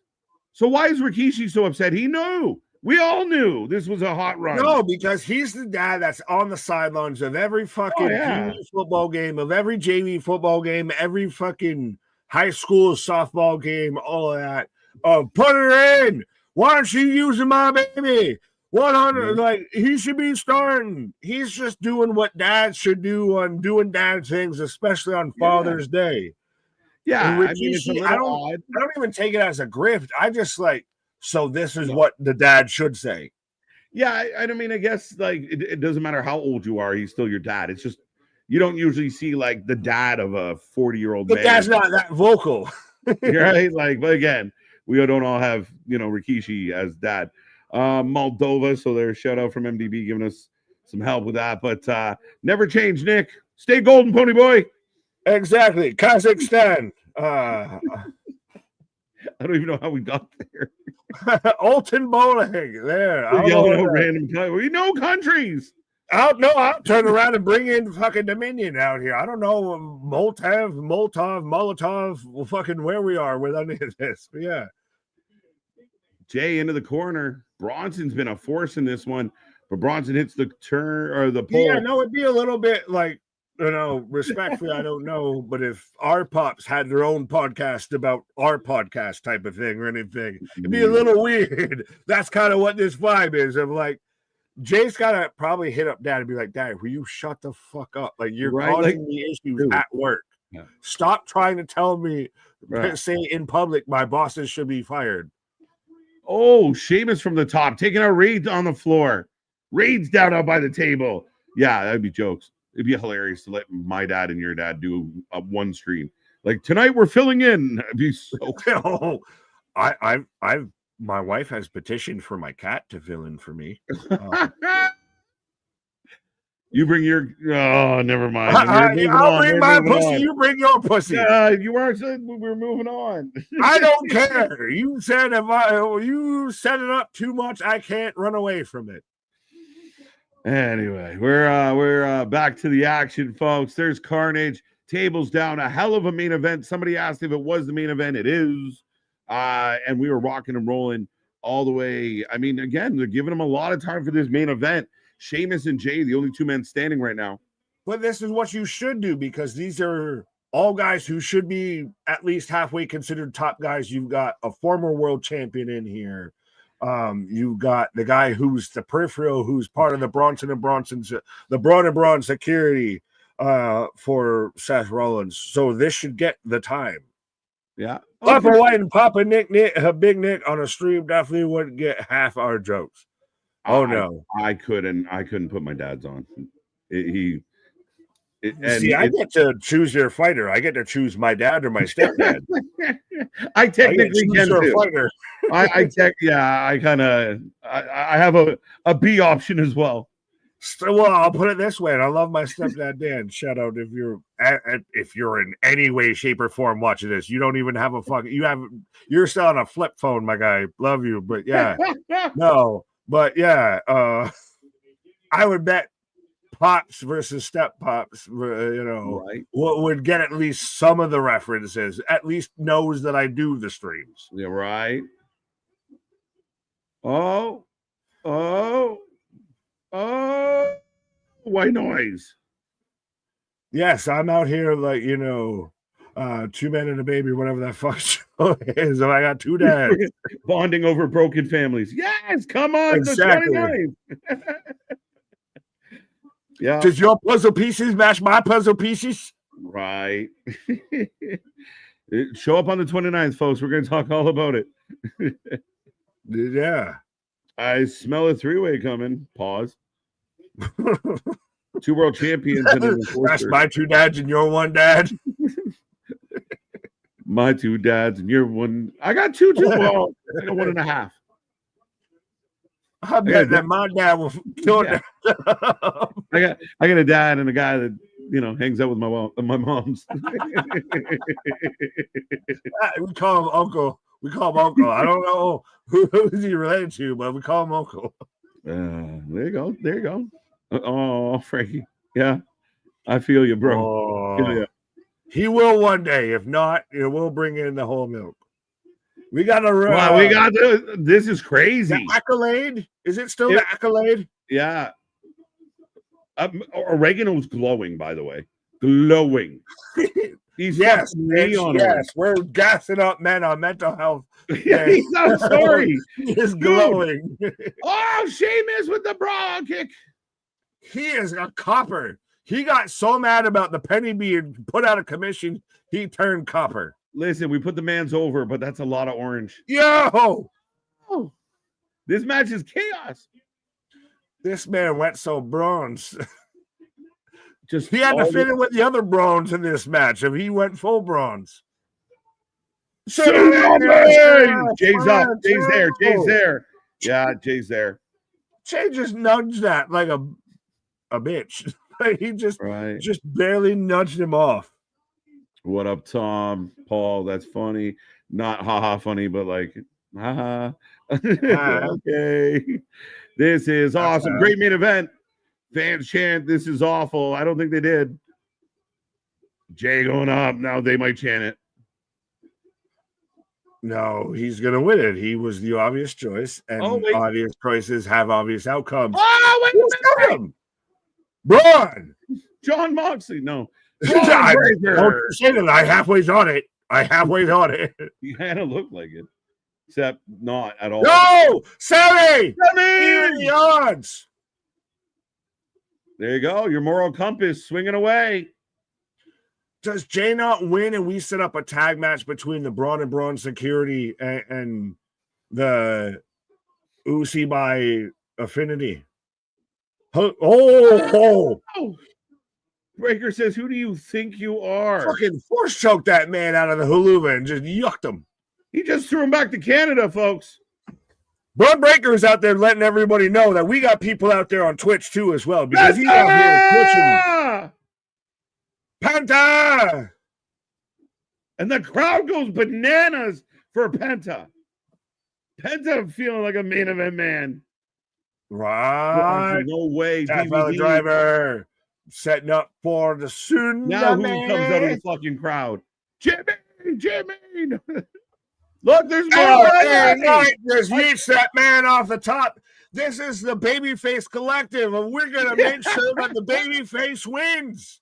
How about we use a different corner? Everybody got fucked out of the same corner. Jay with the spear. Pause. I mean, contempt. I don't know, but splash on the back. Yeah, everybody went up the same corner.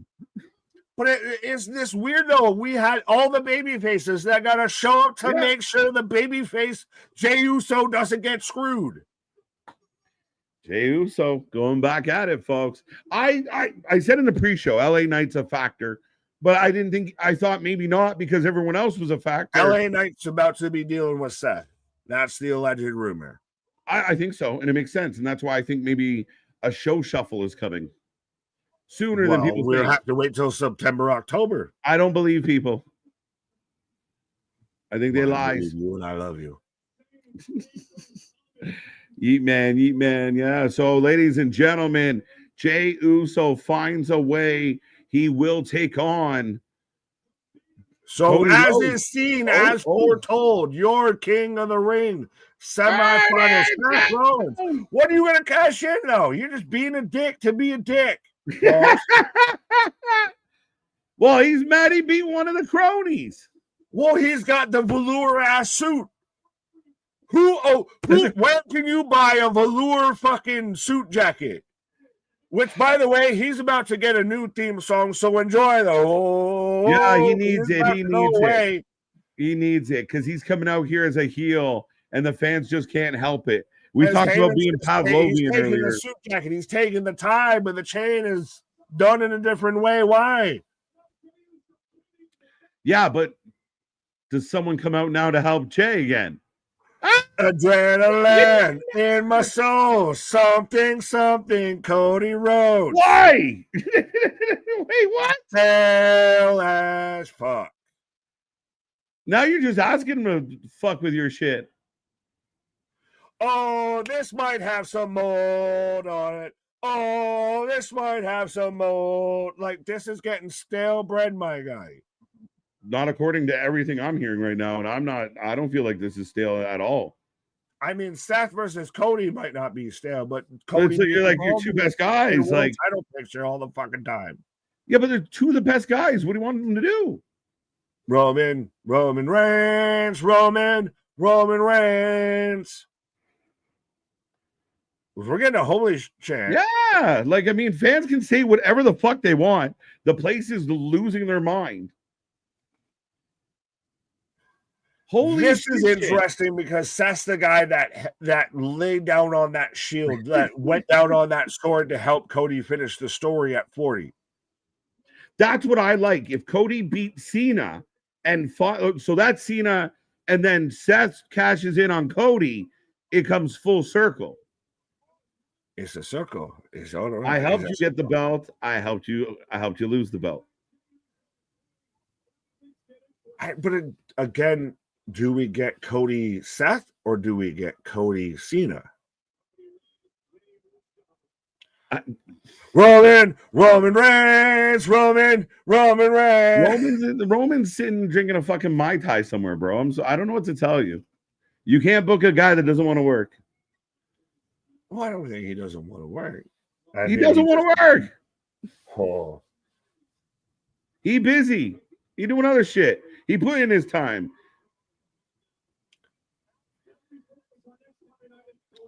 But this is now the semifinal, as we've got Cody Rhodes versus Jey Uso. Is now they've got to get eye to eye and square to square. Well, it's going to be very interesting because Uber baby faces, right?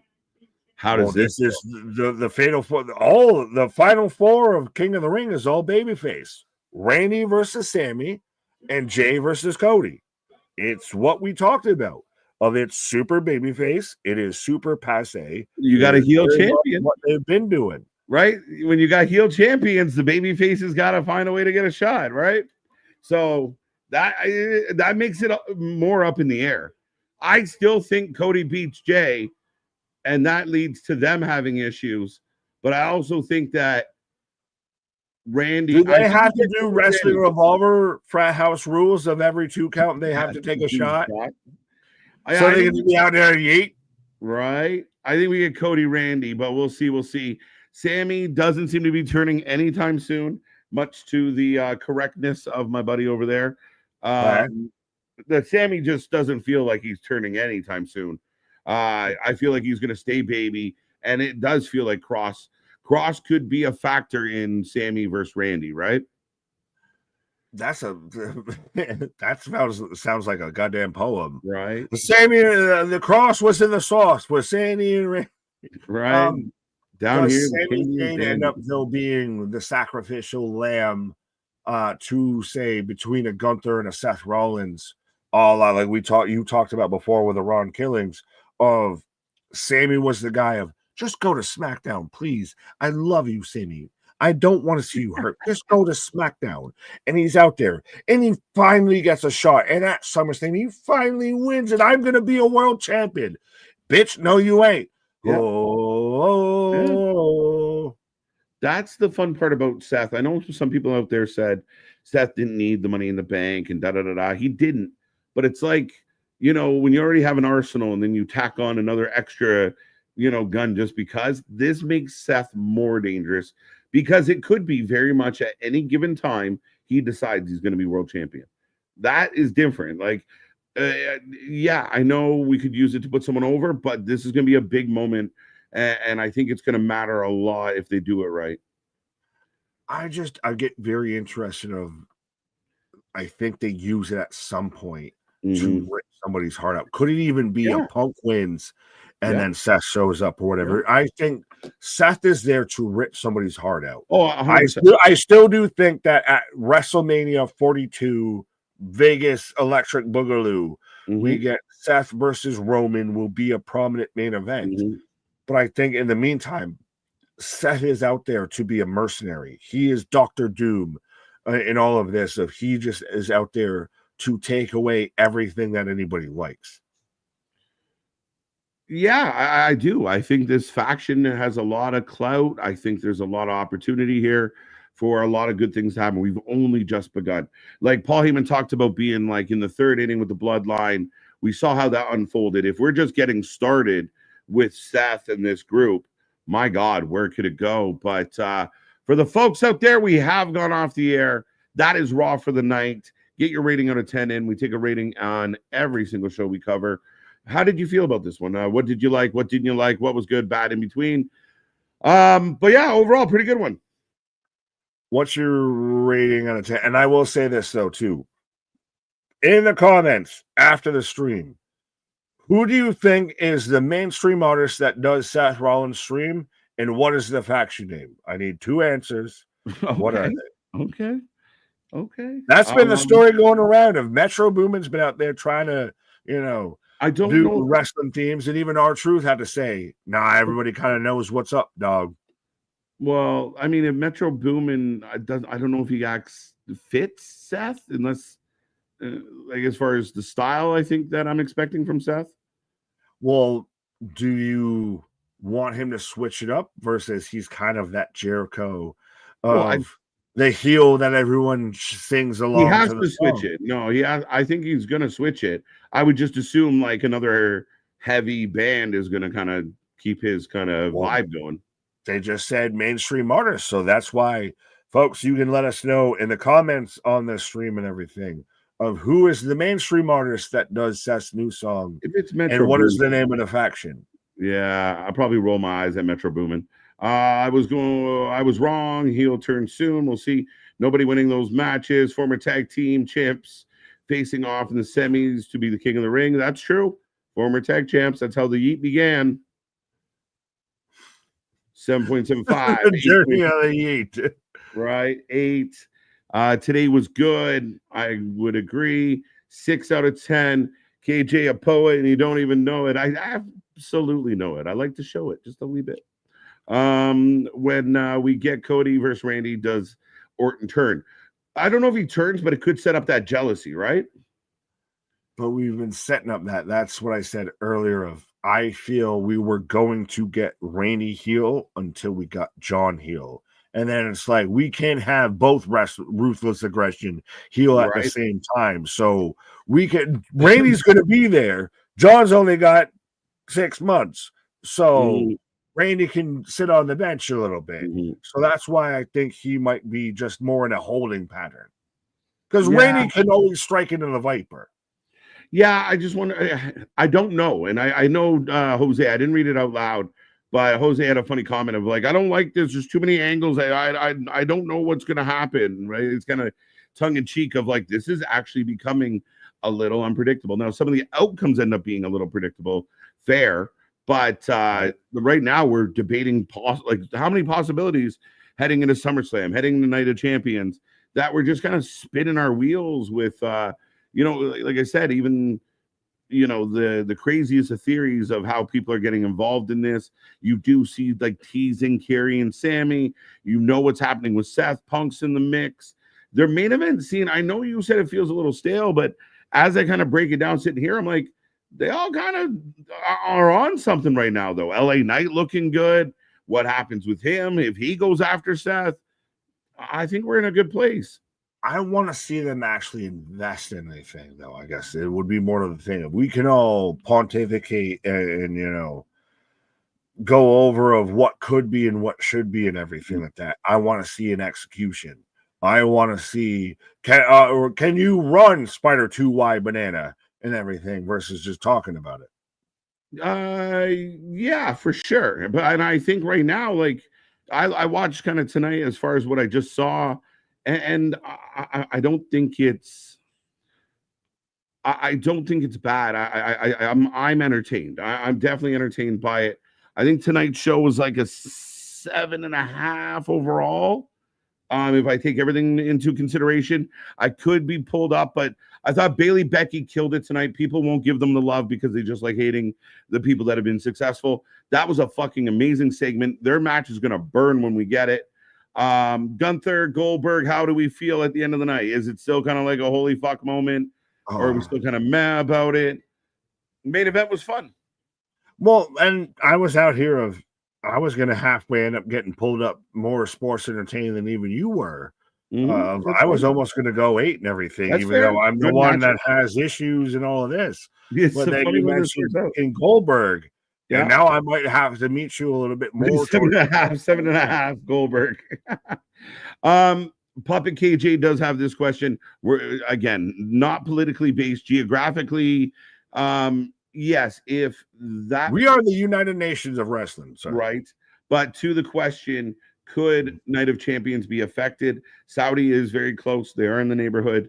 I don't know how that works out. It's very interesting. I don't know if it was last year or the year before there was worry that one of the Saudi shows weren't going to go ahead because of the unrest out there. So, if there's a whole bunch of reasons to have peace, why not have peace for wrestling? But hopefully they all take very deep safety precautions. I plead the fifth.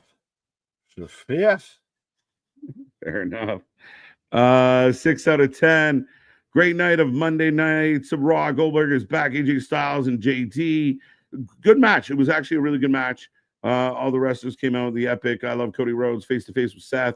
The fan reaction to that. Like people say Cody's, I know you feel like it's a little stale, but that place came unglued for a showdown, a face-to-face between Seth that and was Cody. Something new. I'm tired of Seth Cody's something new? Versus Cody Cena, yes. How are we considering? Anyways. Okay, that's crazy. But moving on. I was up there. I was giving it an 8 and everything, and then goddamn Goldberg. I don't need to see it anymore. You're next. No one's next. This show is hexed. I don't need to see this anymore on my fucking TV screen.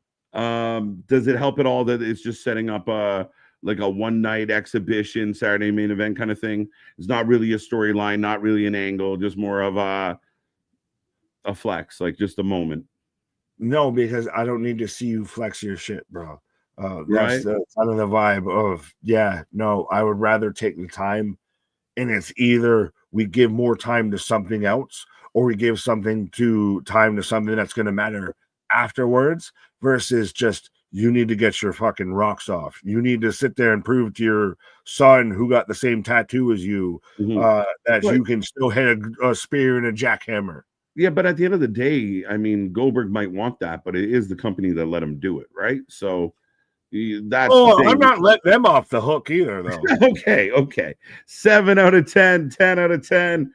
If you allow idiocracy, you are still on the hook for idiocracy.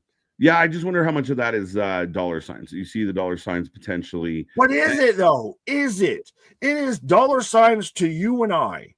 It is dollar signs to a demographic. I disagree. I don't know if that's a huge dollar sign of Goldberg. I think it's undeniable dollar signs, bro. We heard the pop tonight. I know we might not be the biggest fans of it, but even if you don't want another match, we can't deny the fact that people are going to eat this shit up. There's going to be Goldberg t-shirts running around. Like, the fan base, the WWE universe is all pretty giddy right now about it. Let's see week 2 when he cuts a promo. Let's see. Yeah, I don't know. I don't expect much from it other than getting to the match in a couple promos. But I think the Goldberg thing it's Goldberg, man. It's Goldberg. 7.5 out of 10. I'm so mad because I love him, but I hate him. 8.5, 0 to 10, 8 out of 10.